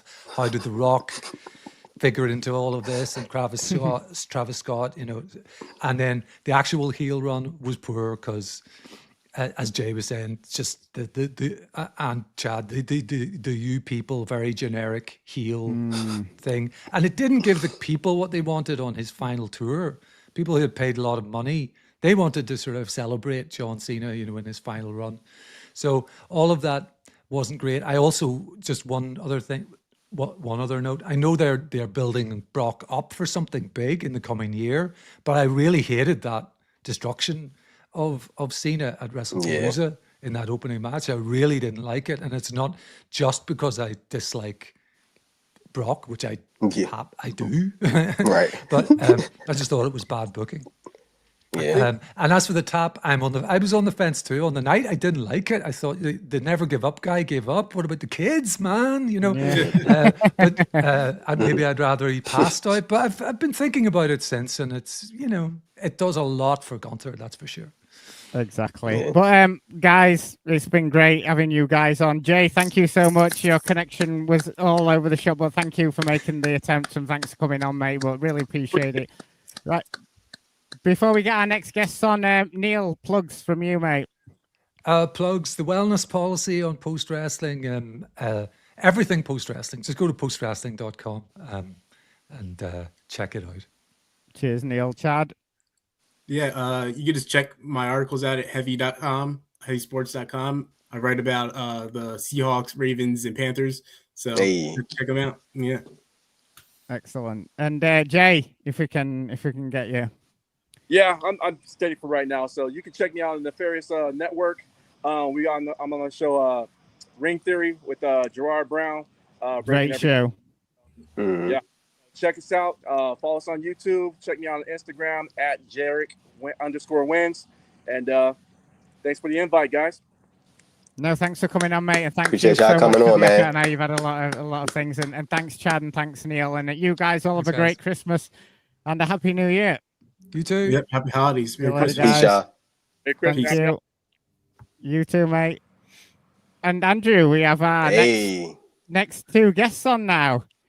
Joining us, one of my favorite podcasts in the last couple of years, like I said, with the Tunnel Talk guys. It's great discovering new podcasts. And it is Trish and Sarah from the Trish and Sarah Wrestling Podcast. Sorry, guys, we're running a few minutes late, but thanks for holding on the line. I know Trish literally has just walked out of the Dynamite at Manchester Arena. Is that right? Hey. Enraged. Yeah. Oh, no, that's a spoiler. We're not doing that. Nope. Hello, everyone. How are you? It's good to see y'all, man. Thanks, y'all, for coming on the show. Absolutely. I should say I have a little bit of a head cold, but I'm going to do my best here. Trish was like, Sarah will do most of the talking. And I'm like, I'm not sure I'm going to be able to. I think that was just wishful thinking. I was like, if you do most of the talking, then I don't have to. And like I said stuff last year. They're bored of me already. They need you. They need some entertainment. No, never. Well, obviously, your guys' show is great for the analysis and obviously looking deeper into the sort of like business side of things. Was that when you guys first started the show? And we'll go with you, Sarah. Sorry about your head cold, but thank you. Was that a conscious decision? Were you like, oh, we really want to sort of like delve more into the business side of things, or was that something that sort of like developed as you was from show to show? I think it was more for us in looking at like, you could put a podcast out, but like, what are people not doing? And I think for us, we saw a lot of opportunity to kind of talk about like data and say like, here's the data, here's what the data says, here's what the trends are showing us, here's what we're seeing, and here's our rationale behind why we think this, and here's that kind of stuff, as opposed to sort of just doing like a recap or like an emotional feels about how we thought about an episode or stuff like that. And I think the business side of it is something that people do cover, and I feel like we but not a lot of women cover it. So I think that helped us a little bit too. So we weren't afraid of that. So yeah, but I think both of us like to analyze numbers and trends. Those are things we're big fans of. So it spoke to both of us. As they said, just to follow up on that, and then we could pass it over to Trish. Like, how do you guys sort of feel about your 2025 as far as you guys' podcast go? Like, how do you think things have progressed? And what are you guys looking forward to as the new year is about to come about? I feel like, one of the things about podcasting is, we record our shows and then we post them like about 36 hours later. And I think there's always that period from when you record, and I know Trish will agree with this, to when you post it, where you're just like, I'm an idiot. I said a bunch of stupid fucking stuff. Nobody's going to pay any attention to what I said. What was I thinking? I'm a moron. And then it goes live and people are like, wow, I hadn't considered that. What a great point. What a terrific data. I'm so glad you guys covered this. And I'm like, oh, okay. I mean, imposter syndrome is real. So, I think we covered a good topics this year. I think we do, we're lucky in that we only go every 2 weeks. And I think it gives us the opportunity to really only discuss the stuff that we really want to talk about, as opposed to feeling like we just have to fill time. I think we both felt very strongly about that when we started. And for us, it's, we're going to talk about what we feel strongly about, what we feel educated about, or what we feel like we can bring something to the table on. And that's kind of where we're at. I feel like for 2026, we're just going to keep trucking along, Trish is going to kick off the year in Japan. So we'll be doing some Wrestle Kingdom live reviews, which I'm very excited and jealous about for her. That's going to be a lot of fun, because I think this is a really critical Wrestle Kingdom. This is the Wrestle Kingdom in effect. Tanahashi's retirement. Hey, Trish, I wanted to ask you this. What did you make of so the night before the Dome, Takesha's going to be wrestling for a DDT. I just need your analysis on the sort of the thought process behind this man being in the double main event of the Tokyo Dome, and the night before he's going to be wrestling for DDT. I'm trying to in DDT's mind, the people who book DDT. What thought process is going through their mind when they think that, because I'm assuming that he's going to be probably in the finals of the Continental Classic against Okada at World's End, and then a couple days later wrestle for DDT, and then the night after in the Dome. I keep thinking about that Dome match, and if I hope nothing goes wrong, but it's like back-to-back nights. That's tough right there. I think what you have to look at is Takeshita. One, not everybody's built like Takeshita, right? But you've got to look at I guess it's no different to doing, it's actually less than doing the semi-finals and the finals of the G1, which has similar expectations in a way. Yes, it's in the stadium and everything to do with that, but I don't think these guys look at it any differently. He's only going to be it's just a multi-man match, right? So it's not like he's probably. You would hope so. He's under no threat, sort of thing. But yeah, look, you can't stop them. This is the thing in Japan, Like think about it this way: like G1 semi-final, he got knocked silly. He couldn't remember the match, and he goes out and he wrestles the final the next day. Unfortunately, in some ways, that's just what they do. So I think he'll be fine. He'll be fine. He'll be fine with Tsuji, and they've got a lot to deliver, because Takesha's taken a lot of stick this year in Japan, to be quite honest with you, a lot of stick. Right. So it's, and because I think it's harder when you come from DDT, it's always hard to go to New Japan. Bushby found the same thing. But yeah, I think it's not that they've rejected him, but they've not given him the kind of the reception that maybe you would hope for at this point. And the only way he's going to do it is to keep going out in the ring and being Takesha. And I think him and Tsuji will do well. I think Tsuji's massively underrated. I go on and on and on about it. But I do think that together they can do something really clever there, and hopefully they go with the right result and propels them into next year, because it's a big year for them. You've no Naito now, no Tanahashi, no Okada, no Ospreay, no Jay White. It's now or never now. You're going to have to stand on your own 2 feet, and that's where we are. Yeah, it's certainly going to be a very interesting sort of year for New Japan. Yeah, definitely. I feel like for the past couple of years, we're in a bit of transition period. But moving away from New Japan and sort of onto AEW, and we'll start with you, Sarah. Obviously, we won't be talking about why you hate Will Ospreay so much. You got me with that one, Martin. Thank you. I love that was one of your shows. You were like, I don't hate Will Ospreay, but anyway, on to Hangman. Like, she hates Will Ospreay. Yeah, well, on to Hangman Page's second title reign. So obviously we had the big win against Mox at All In. The great defense against Kyle Fletcher. The match quality was there, and like you guys have said, not everyone should have a sort of big title reign. It shouldn't go on for years or whatever. But as far as the business, the reign, the live attendances, the WWE counter programming, a lot to unpack, and you guys have unpacked it throughout the year in our show. But sort of in a nutshell, did you feel that it was as successful as a title reign? I think from a business standpoint, yes, it was successful as a title reign. I think, the numbers show that, and I think there's no argument there. I think creatively, it had its ups and downs. Trish and I like to disagree on this one a little bit. I think it was more successful than his first title reign. I don't think it was as successful as it could have been. I think, and it was, sort of truncated a little bit. The fact that he's been feuding with Samoa Joe since, or what is it, October now, is ridiculous. I mean, like, again, we've talked about this, and I think you guys were speaking about Javon Evans and Leon Slater and the future of WWE in the earlier segment. But I think when you look across the board at some of these promotions, it's like, why do we, especially AEW, why are we going back to the well with some of these older guys when we have so many young, talented wrestlers, up and coming wrestlers that would die for a spot? Let's, put a 6-week reign for Samoa Joe. It doesn't make a lot of sense to me, but what can I tell you? Like just to follow up on that, like I've always been of this mindset when it comes to title reigns. It could be world title or any mid card title, whatever the situation is.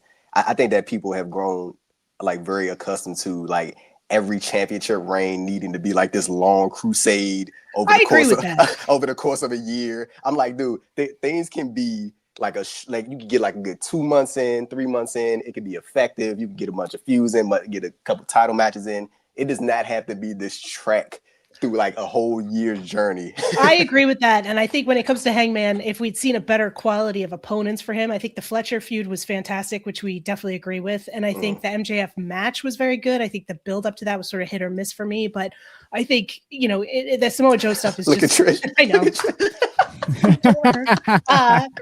I think the Samoa Joe stuff has been kind of like meh, because I don't think Joe doesn't really give his opponents a lot to work with from a feud perspective. But I think, I think for lengthwise, I agree with you. I think the idea that you have to have year-long reigns is sort of ridiculous. Like, we could shorten some of these things up, but at the same time, I appreciate that people feel like that makes it more meaningful and yada, yada, yada. But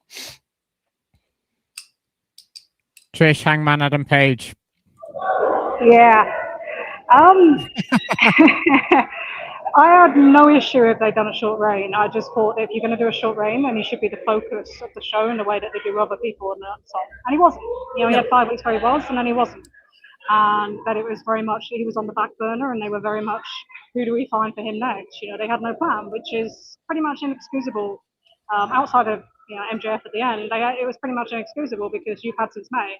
They knew he was winning all in May, so it's like you have to do better in that regard. But yeah, he just never had the focus. That was the thing that's rolled over from the first reign, is that he's not the centerpiece of the show, and when he's champion, and I thought he was very good in his role. I thought he was much better actually this time around than he was last time. Much more confident. His promos were stronger. And I think he adapted to things quicker. But I think what happened was when you get to the Joe reign, the Joe bit, is that they kind of restricted his range, right? Because you're then saying, okay, so the babyface needs to get revenge to look like a smart babyface, and instead you geek him, and then we know what's coming next. So it's like, it's hard to be happy with the ending when it's kind of weakens him as a babyface to the point where I actually wonder, you look at how many turns, there's going to be a lot of babyface turns next year, right? It's Takeshita, we know Mox is coming. I wouldn't be surprised to see Okada, so, and then obviously Ospreay is going to be back. So you have to wonder, a big thing for him is to figure out, where do I go from here without like that kind of charge for the world title, and how do I compete with all these people that are kind of going to have the momentum for turns? So I think that's it. I said we've always said this. Everyone says, "Oh, you wanted a long run." No. We wanted one with focus and one that was treated right from beginning to end. And we got 5 weeks, and that was nice, but we didn't get the rest. And then we'll see what happens. We'll see where he is in 6 months, see where he is in 12 months, and that will tell you, how invested they are at that point. But I thought it was a shame. I just thought it was a shame. I thought he was very good. I thought with what he had, and his range got reduced as they went into Joseph. I thought he was really good. But everyone wants to tell me we all just care about long reigns, and you're not happy that your favourite's not champion or stuff like that. And it kills me. Yeah. It's like, that's not the point. That was never the point, and that was never what we said. But that's the way of the world. It's the way of the world, isn't it? It's the way of the world these days. Yeah. But But great point there. Yeah, I didn't even think that. Sort of like with Ospreay coming back, and then the turns we're going to see, and then Moxie will obviously be going babyface to Yep. take on the Death Rides and stuff. So yeah, we're going to be cluttered with babyfaces come 2016. So yeah, very interesting point. But Trish, Sarah, thank you so much for joining us. Short Thank you and for having sweet. us. We'll let you get back to the show, Trish. Thanks for and thanks, Sarah. Sarah, do you want to hit us with your plugs before you guys head out of here? Yeah, so we have the Trish and Sarah Wrestling Podcast is every other Tuesday. We have our own holiday extravaganza coming up on Tuesday the 23rd, which is our crossover show with the Tunnel Talk Gals. I love It's ludicrous. It's a ludicrous extravaganza. It's probably going to appeal to about 5 people, 6 people, 5 of which are us. But you know what? We had a great time. I hope you guys will enjoy it. And then we'll be back the first Monday or the first Tuesday in January with Trish giving us a full reporting of Wrestle Kingdom Live. And we'll be going through all that stuff, talking about some other stuff. And then obviously the Social Suplex newsletter is up at socialsuplex.com. So please check that out. We're all very proud of that. And a lot of great reporting features, everything else you could possibly find there. So those are my plugs, guys. Thank you so much for having us. No problem. Appreciate y'all coming on. Thank you so much. Thank you very much. Happy holidays, We'll let you get everybody. back to the show, You Trish. too. Yeah, have a great Christmas, guys. Yeah, Happy Take New care. Year. Have a great time in Japan, Trish. See you later, guys. Thank you. Take Thank you care. very much. Bye-bye. Cheers. They're great. Right. Well, no, fantastic. They're great. Yes. Yep. Fantastic. I can't believe Trish left the seat They at should the have said that. AEW show to come and chat to us. Yeah. I know, right? Yeah, that's crazy. Crazy. That's great. Yeah, always great chatting to them guys. What, Andrew, our next guest is up now, running sort of like 10 minutes behind. But joining us now, contribute to fan-sided DDT, bell to bells, and much, much more. That's my guy right here, man. It is Mr. Chris G. Chris, Let's thanks for go. joining us, mate, and holding on the line for a while. Uh-oh. No, can we? We ain't got no sound coming from you, Chris. Yeah, having a few mic issues with Chris to see if we can get that sorted out. They say why he get that sorted out. Like we talking about. Like one thing I wanted to mention this during when Trish and Cheryl was on the show was the sort of one of the stories that we seeing sort of play out right now. It's like it's coming to. It seemed like it's happening. It's the down track, I guess, of Mercedes Moné, like the title reign thing, and I think it was I think that the whole belt collector thing is her loss to Red Velvet kind of showed the sort of effect that is going to have as it trickles down as she loses these other championships, and I think that a credit to Mercedes and what she's built as well. Because like the reaction that Velvet got when she beat her, it was like a shock thing. Like I think most people expected her to end up losing that match to Mercedes at Final Battle, and then she ended up winning, and she got probably one of the bigger reactions of the night just out of pure shock because nobody thought that Mercedes was going to end up losing the championship. So I'm very interested to see how the rest of that plays out and who AEW saws the role with to take the TBS title off her. And I think once Mercedes is done with the belt collector thing, and like all these titles are gone, that's when they'll fast track her to the AEW Women's World Championship. Oh yeah, definitely. Do you think she's going to lose the belts like from person to person, or lose them a few in one go, or how do you think that's going to play out for her?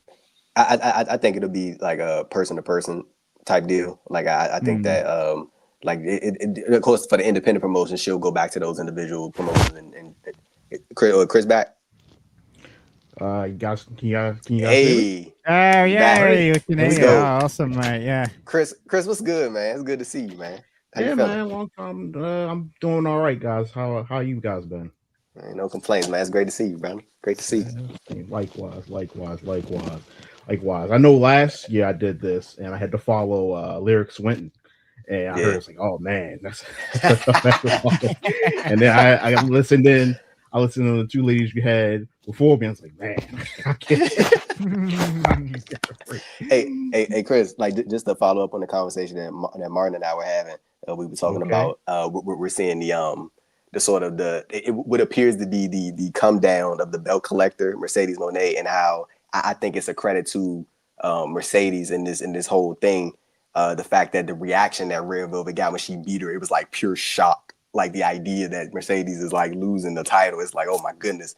So like, as we sort of, I'm assuming, she's going to go one by one. She'll drop these championships, and then maybe the back end of it will be the TBS championship. Just off the top of your head, who are you looking at in AEW's women's division? Who you think Mercedes can pass that TBS title to? And then also on top of that, after she's done with the belt collector thing, do you think that it's only going to be like a natural progression to have her take like a month or 2 months off, and then build her back up, and then sort of fast track her to the AEW Women's World Championship, or how would you go about that? Yeah, I think the plan, the end game for this is her winning the world title. I think the matches that she's had with Toni Storm and Statlander, and the big crux of those stories being that she can't win the big one, or that she can win all these titles except the world title. That's the only area where she seems to trip up every time. And of course now she's losing all these titles, and I think obviously she's going to gradually lose them. I don't think she's going to lose all of those titles one by one. Like, she's going to lose them one by one, but it's going to be gradual. Like, she's not going to lose them like it's going to be like month by once month. every. It's not going to be a 12-match losing streak or whatever. As far as who could beat her for the TBS title, I thought like my top choice for that was, and I guess could still be, Willow Nightingale. I think she makes a lot of sense. They have the connection. Obviously, when she came in and she won the TBS title, she beat Willow Nightingale, so they can always revisit that. They can come back to that. And I just think Willow, she's such a great babyface, and she's so over with the crowd. The crowds love her. I think that just makes the most sense to have her win and give her a real run with that championship. Whenever she's finished with with Harley Cameron and the tag team. So I think that makes the most sense. And I think from there, because we're already seeing it on television, the crash out is starting, that she's already starting to unravel, just losing one belt. So I think that they'll probably take her off of TV for a couple of, like you said, they'll probably take her off of TV for a couple of months, and they'll start to build her back up for a world title run, because I do think it's only a matter of time before she holds that title. I was laughing at the comment Chris sent. He said we probably gonna see like the titles of indie. Yeah, I was laughing at that, and the only reason I'm laughing at it is because like I can see Tony Khan being like, all right, she's not taking the pin, and like all these, it's like come like you're not about to be pinning one of my top stars. She's about to be dropping all these championships. Like I guess that's why I was laughing at. I could definitely see Tony being like chiming in on some of these. Then like that's not happening. Triple threat, buddy. No, definitely. Well, I mean, that's how she dropped the New Japan title, right? They did a 3-way. Yep. And they had, I forget who it was, her, Mina. I forget the other wrestler. But was it Azumi? That or my? I think so. Okay. But basically, it's one of those things. Well, triple threats generally exist so that someone doesn't have to get pinned anyway. So. Definitely. As we sticking with AEW though, Chris, and we spoke a bit about him earlier, but one of the big stories out of AEW this year was Jon Moxley, and obviously I'm a huge Mox guy. Got to hold my hands up, like I said earlier, and said the start of the year, the Death Rider story felt like a bit of a slog, but then we had the match against Hangman. The match was against Darby Allin, his losing streak, this tease we're getting of the Death Riders turning on him, and I think Mox, like we were saying with Benno earlier, Andrew, he's had a fantastic year, and he's turned out sort of like after sort of like few months, Chris. He's turning out sort of like wrestler of the year caliber yet again. You know, he's had a couple of those already. So yeah, it's great to see Mox sort of like back on top again. Yeah. As far as your assessment of him potentially being a wrestler of the year candidate, I mean, I think his second half of the year has been that strong. Really post All In. Yeah, it was a rough start to the beginning of the year, to say the least. So many of those main events with Cope and so much interference. And it's one of those things where you can understand what they're trying to do and what they're trying to accomplish, like trying to paint him as like this hypocrite heel. I also think that character-wise, the whole Death Riders thing lost a lot of steam at the beginning of the year, because remember how hot that thing started with him choking Bryan Danielson out with the plastic bag at late last year, and then he and the group sort of devolved into just being generic heels, which was kind of understandable. Like you can't have a guy go out and suffocate people with plastic bags every week or every other week. You can do that maybe once or twice as a shock value thing, but eventually you settle in, and the group sort of settled in as this just a typical heel group that interferes and cheats at every turn, and it got redundant after a while, and it got to a point where, I mean, you would hear some defenses of, oh, well, they're doing this and you're not supposed to like them and all this other stuff. But it's like, well, no, there's a difference between putting heat on a heel, putting heat on a character, and putting heat on the company for underwhelming creative. And that's what we were getting for the first few months. But then everything turned around. During the Page stuff. The Page program really turned everything around, and then we started seeing more inspired work from Moxley. And I really think, like, getting to work with guys like, I had to look and see, I had to revisit like the wrestlers he was working with after he lost the title, working with guys like Kevin Knight and working with guys like Bailey, and obviously working hard to put Kyle O'Reilly over towards the end of the year. Yeah. I think we really saw some inspired work, and it really reaffirmed just how important Moxley has been to this promotion, really since he joined at the company's inception. Definitely, and I definitely get my vote for SOD. I know I was biased because I did a fucking podcast about him, but yeah. But Chris, thank you so much for coming on, mate. Any plugs that do you want to get out there? Follow my work at Fansided DDT. I wrote a piece recently talking about technically 4 wrestlers, because I talked about a tag team, but 3 wrestlers that I think will win their first titles in AEW next year. You can follow me on Blue Sky at I'll make sure I got my Blue Sky.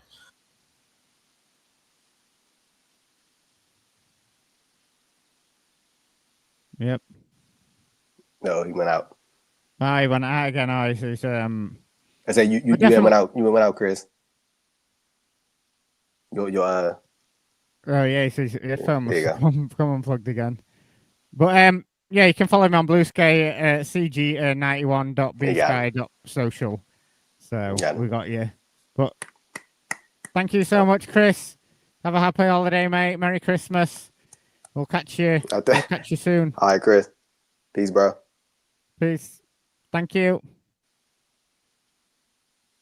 No, great. Always great chatting to Chris there. Yeah, Chris, good dude, man. Yeah, great guy. Some great articles. Definitely check your stuff out on Fanside of DDT. But Andrew, we've got our penultimate guests on. You'll now join us next to 2 people from the Post Wrestling universe. He'll name for his MMA stuff with Post Wrestling, and of course his 500 appearances on Bushby and Thompson's Wrestling Adventure. And the next guy is joining us from a Wawa car park, apparently. So without further ado, let's get Eric Marcotte on and Brandon from New Jersey. Hey. Wow, we're back. What's going on? We are so back. How's the Wawa, Brandon? Oh man, I just saw a couple skeeting. One had Delaware tags and the other one had Jersey tags, and they were both coming out of each other's vehicles and going into the opposite direction. I was like, oh man, this is the greatest. People watching and trouble happens around my way. What's going on? Happy holidays, everyone. Yeah, happy holidays. Happy holidays to the guys of New Jersey. I miss you, Andrew, man. How are you, buddy? I know you're balling at Fightful, man. I love your work, man. I appreciate you, man. I miss you too, man. It's good to. Well, I was about to say good to see you. It's good to hear you, man. And Eric, you too, bro. Good to see y'all, man. Long time no see. This right here, this is filling my heart up right now. Man. This is a proper reunion right now. Can we get that comment off the screen, please? Can we get that comment off the screen?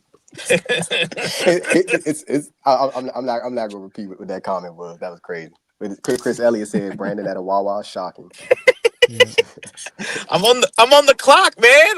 That's why you can't see me. I'm in a personnel vehicle right now, surrounded by cameras, man. Black Ops watching me, man. Big brother. Brandon, vehicle. You mentioned you can't see me, man. What did you make of John Oh my God! What a segue! What a segue! Also, what did you think about Triple H getting booed and in that final segment? Toucan Triple H, man. I love this, man. Oh man, what a legend, man! What a G, the way he booked the whole year and a half, riding the coattails of the bloodline, man. What a king! That's king shit, right, Eric? And king of kings, definitely. Oh man, John Cena going out with a smile. Remember when Shawn lost his? I guess Triple H was like, "Hey man, go out smiling unlike my former compadre in the Click did when he lost his back in the day." Yeah, not a great look, that was it. Eric, what did you think of John Cena's run to the top and then his penultimate demise and compromise to a permanent end? Compromised to a permanent end. I thought most of his run was pretty bad this year, honestly. I think the first half of it was just really poor booking. But I'm in the camp that actually did quite like the final match. I thought it was I thought it was a good send-off for him. And you know what, with the crowd just booing Triple H at the end, it's like everything was about Triple H in the end. That's exactly what he wants at all times. So he's probably perfectly happy, and now everything's fine. Wait, is the John Cena okay? Is that like the 5%er okay, or is that just like your normal standard okay? Like it's not like Proud Boys okay, right? I don't think so. No. He doesn't strike me as that type. Now, if Triple H made that okay, like maybe you'd be onto something. I don't see color. I just see bad booking. I just see the green. Hey, bro, I swear, that is something that will forever be burned in my brain. That bad blood. I think that's what that was. That bad blood press conference when he got up there and said that I don't see color shit. I was like, Jesus fucking Christ. I was like, that, but like I'm talking about just pure. I can't even get the fucking word out. That was just stupid. But I don't handle these press conferences well. He does not at all.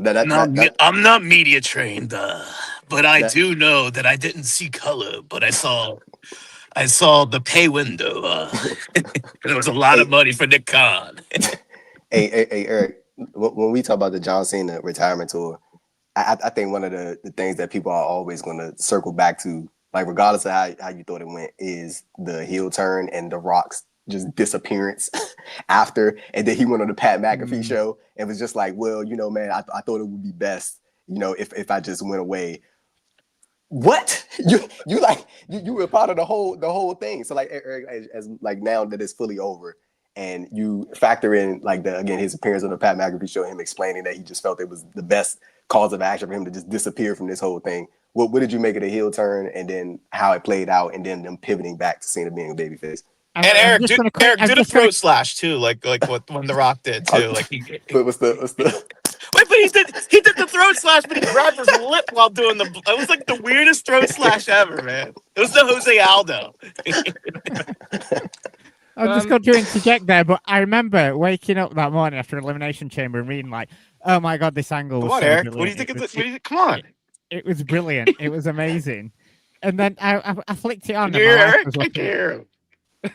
Can Brandon hear Martin? Because you're just talking over him. That's what I'm saying. I can't hear Martin. I'm sorry. Martin. Okay, there we go. The man always reveals this kind of information a bit late, Okay, well, to cut in then, I'm in the camp that day of, I didn't think it was good, okay? Not that the angle itself, of course, I totally understand why people were getting it, but I remember, like, I saw what happened, and I just looked and I was like, okay, literally for the first time in this man's 25-year career, everybody just wants to cheer him. Everyone just wants to have a good time, like, watching this guy be a good guy one last time. And now they're doing the heel run after, like, fucking 10 years of people begging for it. But I didn't think it was a good idea, and I think now everybody is in the same boat as me. It was bad. It sucked. It was stupid. There were no positives. Well, listen, man. Like, I mean, if they could have done the heel run right, like he could have been a member. 2011. No, I mean he could have come as the People's Liberation Army member for against Taiwan. He could have done that at that heel angle. Okay. Right. What? Remember when John Cena got in trouble for I guess he said free Taiwan or whatever, and he referred to Taiwan as its own country, and then China wanted him to apologize. Yeah, and he did, and then he pissed off the rest of the world when he did that. Yeah, that was him when Travis Scott slapped the hell out of Cody. I'm not gonna lie, that was hilarious. Oh, that was funny. I forgot about that. He slapped the hell out of Cody. Oh, and Cody never got that receipt, man. He's gonna have to go to a Travis Scott concert later on in the summer to collect that debt. I had saw I think it was a clip on Instagram of Logan Paul talking about like why Travis Scott, like why he didn't come back after WrestleMania. And the whole thing was like he was supposed to do like a training session for some type of match that they were supposed to have, and then Travis Scott just like he just no-showed it. He was like, I'm good. He must have been watching Scott Hall tapes of no shows for him in the past, and did likewise in kind. Can you imagine though, Travis Scott in the fucking performance center taking flat back bumps and like fucking. Bro, I'm telling you, it was never going to happen, was it? It was probably gonna be him and John Cena versus Cody, and I forgot who Cody was paired with at the time, but it was probably gonna be some type of tag match. And Lord have mercy, how that was gonna go. Oh, for Saudi Mania? No, I'm talking about when Travis Scott was still actively involved in plans. Yeah, you hear the price tickets for the Saudi Arabia show? It's like $911, man. Crazy. Wow. Almost as much as the NBA in London. I'm sorry, man. Merry Christmas. This man is here in the season of giving, and he is just spreading misinformation to all the fine people listening to the show. We are the heels in this country, aren't we? Sad. Yes. Hey, I want to be a face, though. I'm a face. Well, in order to be a face, you need to have your camera on, and unfortunately, I can't. It didn't work out, man. I don't want to get fired. I don't want to get fired and then be a pro podcaster. He's in a personnel vehicle. Yeah, He's on company time right now. I am on company time. Spreading good merriment to my favorite people in the world, Andrew Thompson and Martin Bushby. And on that bombshell, our next guest is in the waiting room, thank God. Eric, it's been a pleasure talking to you as always, mate. Brandon, 5 times. Get fired. Hey, bro. Get back to work. Hey, Brandon, Eric, it's great to see y'all, man. Great to see y'all, man. Bro. Am I getting the shepherd's hook? This is it, man. You go back to work. I'm getting the Sandman from Showtime with the Apollo treatment and getting kicked off the stage. Stop stealing money from your company, okay? Get back delivering those packages. Hey, they've robbed us for so many years, dude. It's time we take. It's the big payback.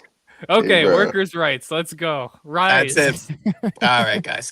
Merry Christmas. On all serious note, happy holidays, Merry Christmas, Happy New Year, Andrew. Keep doing what you're doing. You're the man. I always respect you and your. I tell this to whoever listens to me that my favorite thing you've ever did was when you were with Scrump and talking about what was going down with social activism and stuff like that.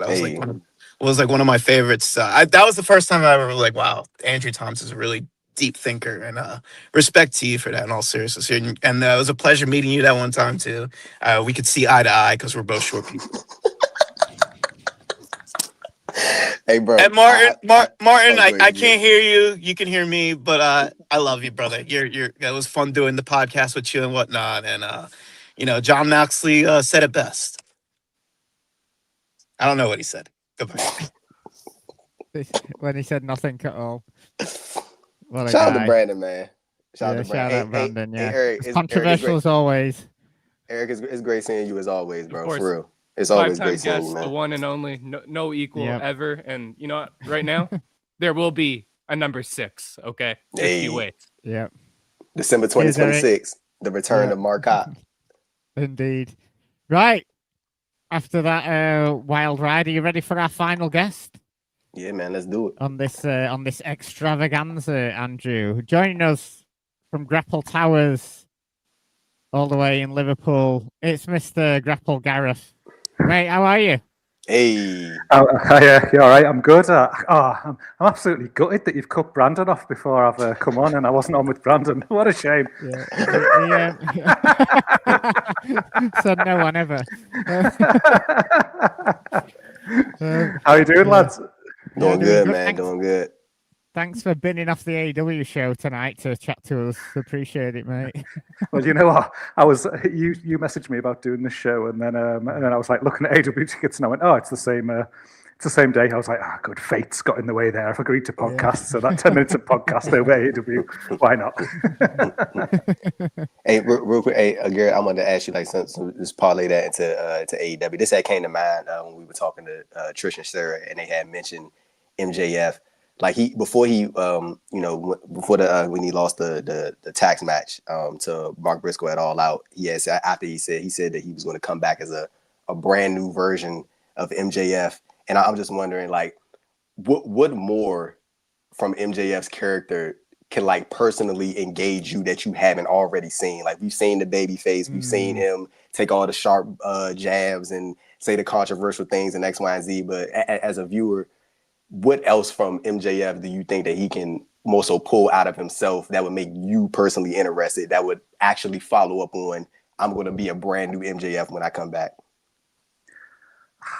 I mean, I think for me, like, I was always much more of a fan of him before they started sort of leaning into the babyface stuff that they did with him, and then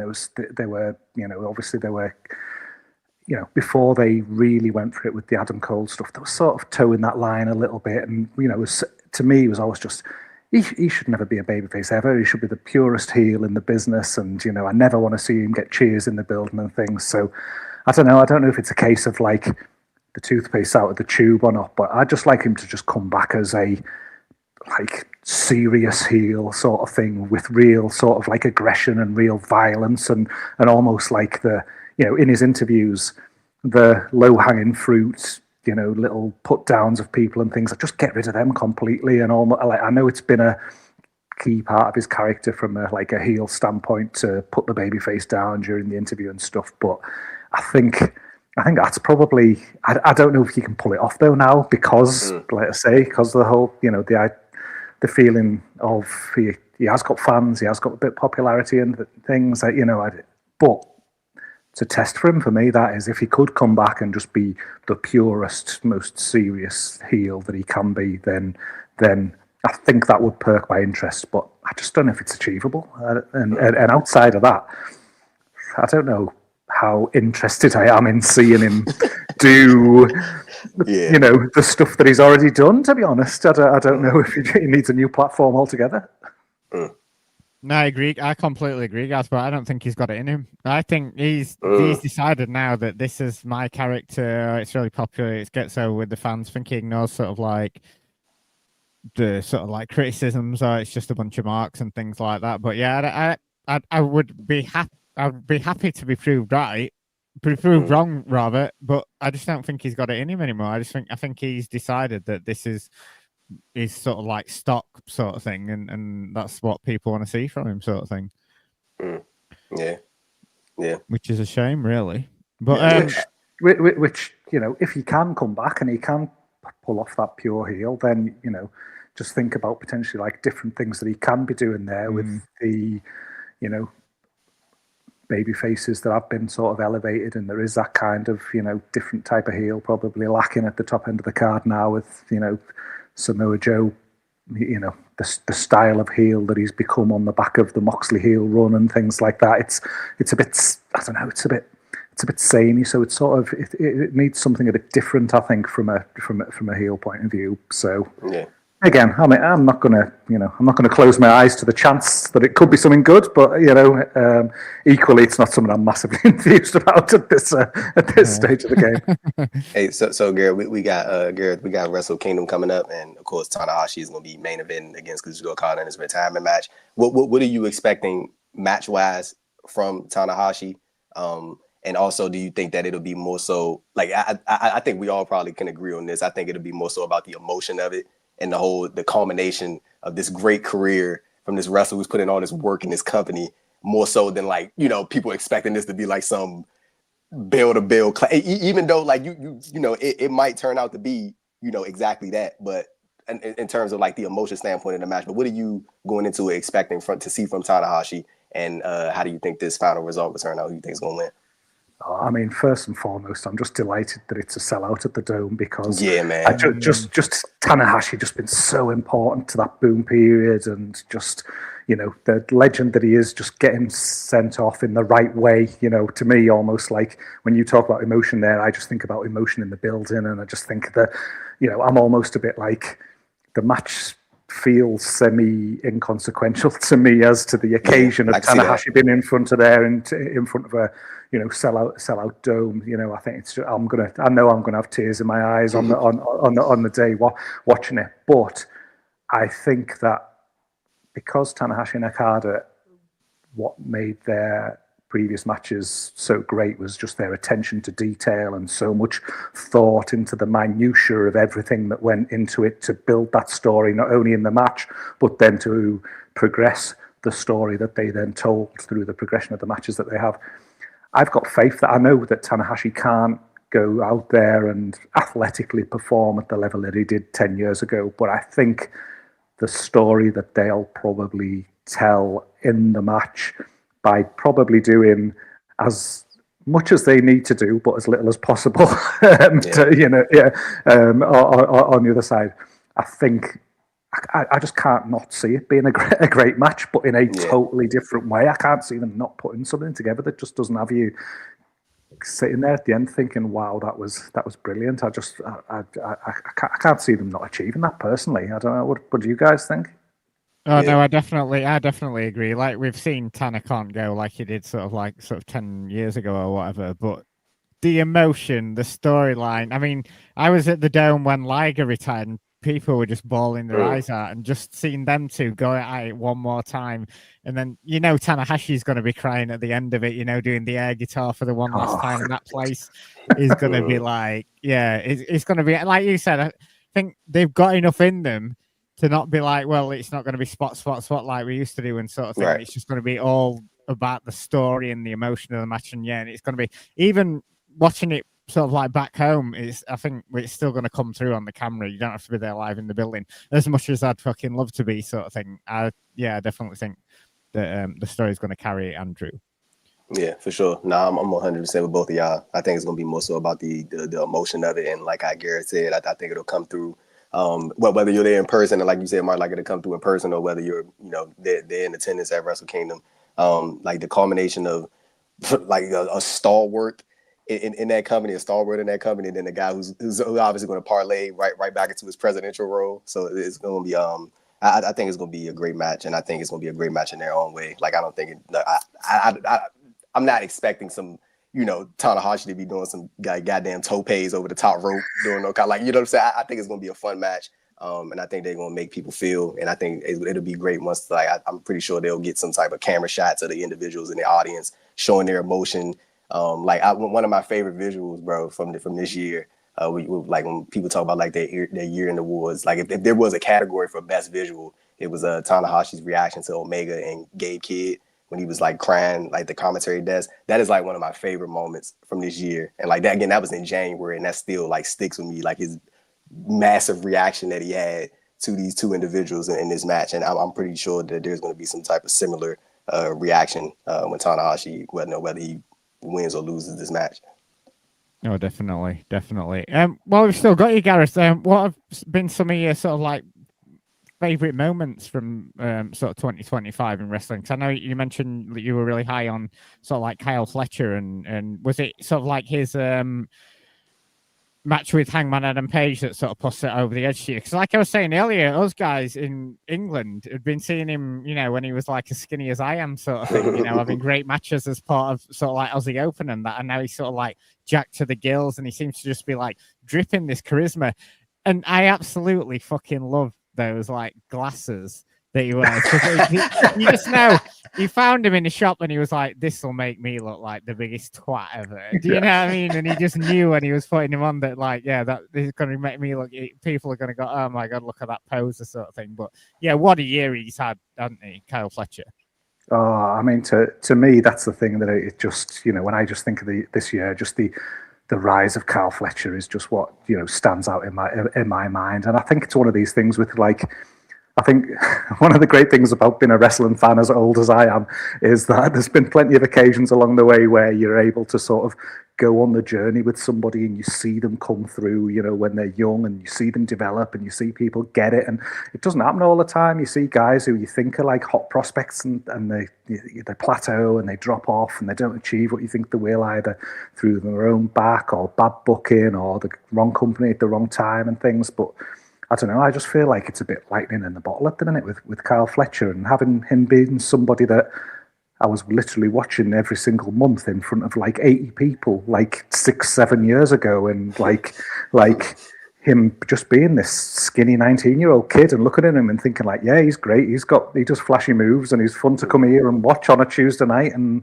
have a few beers. And if you'd have told me then that he'd be a guy who I'd be thrown into main events of pay-per-views in America, and like you talk about the Hangman stuff, but I just think about the feud with Mark Briscoe that he's had over the course of the year, the stuff with Ospreay earlier in the year, coming out of the back of last year's Continental Classic and then culminating in that cage match. Like I watched that cage match earlier today just as a bit of a rewatch, and like, oh, what a match, what a story to tell, like the moves, like some of the absolutely incredible. And I think just right through to him getting the TNT belt, great win over Dustin, but then like kind of like elevated that belt, just having great matches on TV, like every couple of weeks. And he's gone from that day when he shaved his head and the promo was a bit clunky and things. Now he's just like, he can talk. He's got the look. He's getting bigger and bigger with every single month that goes by. He's got the matches. He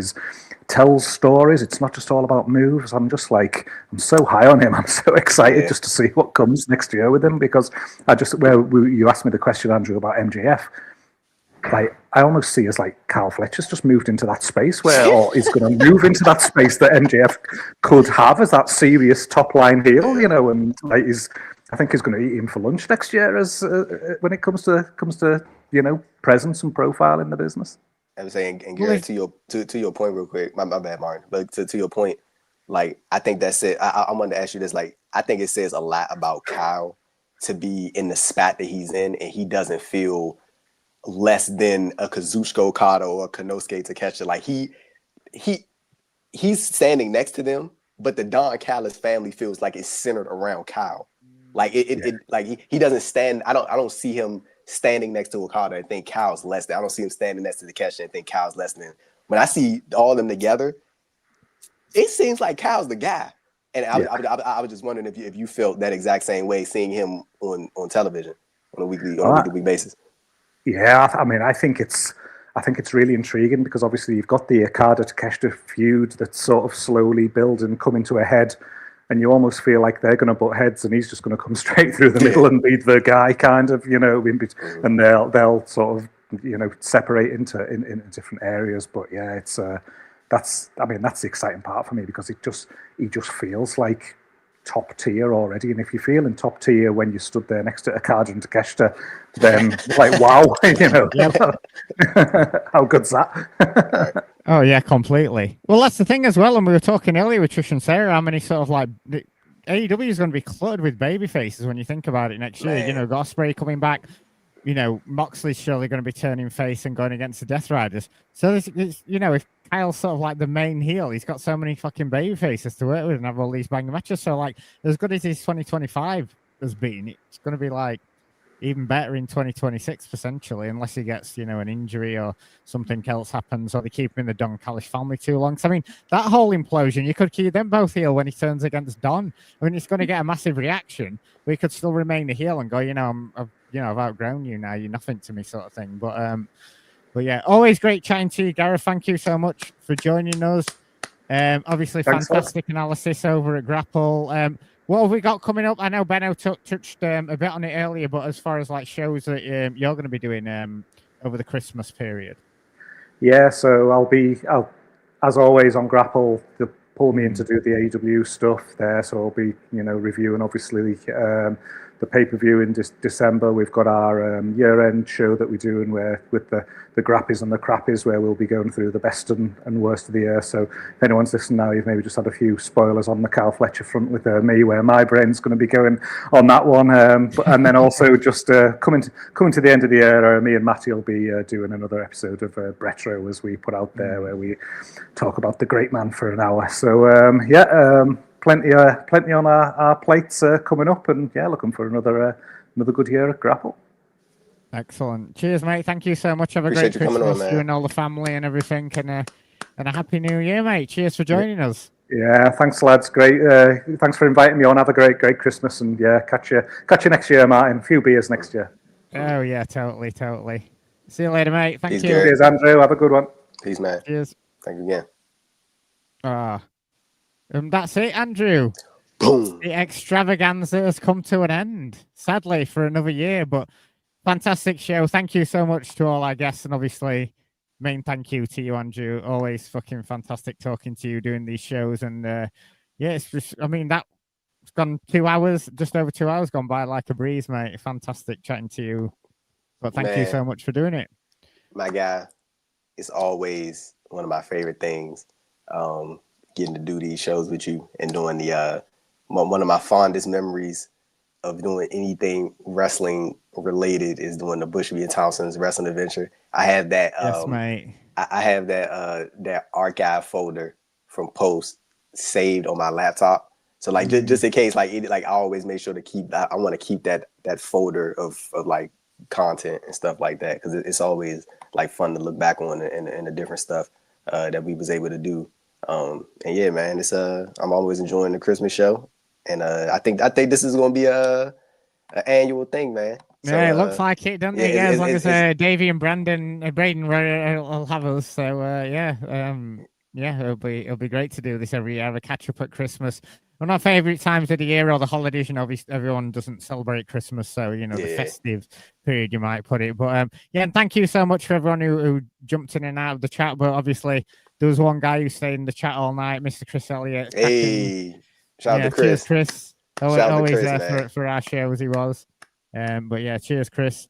Andrew, any? I haven't got any plugs because I don't really do much podcasting anymore. But any plugs for you, mate? Where people can check more of your stuff out?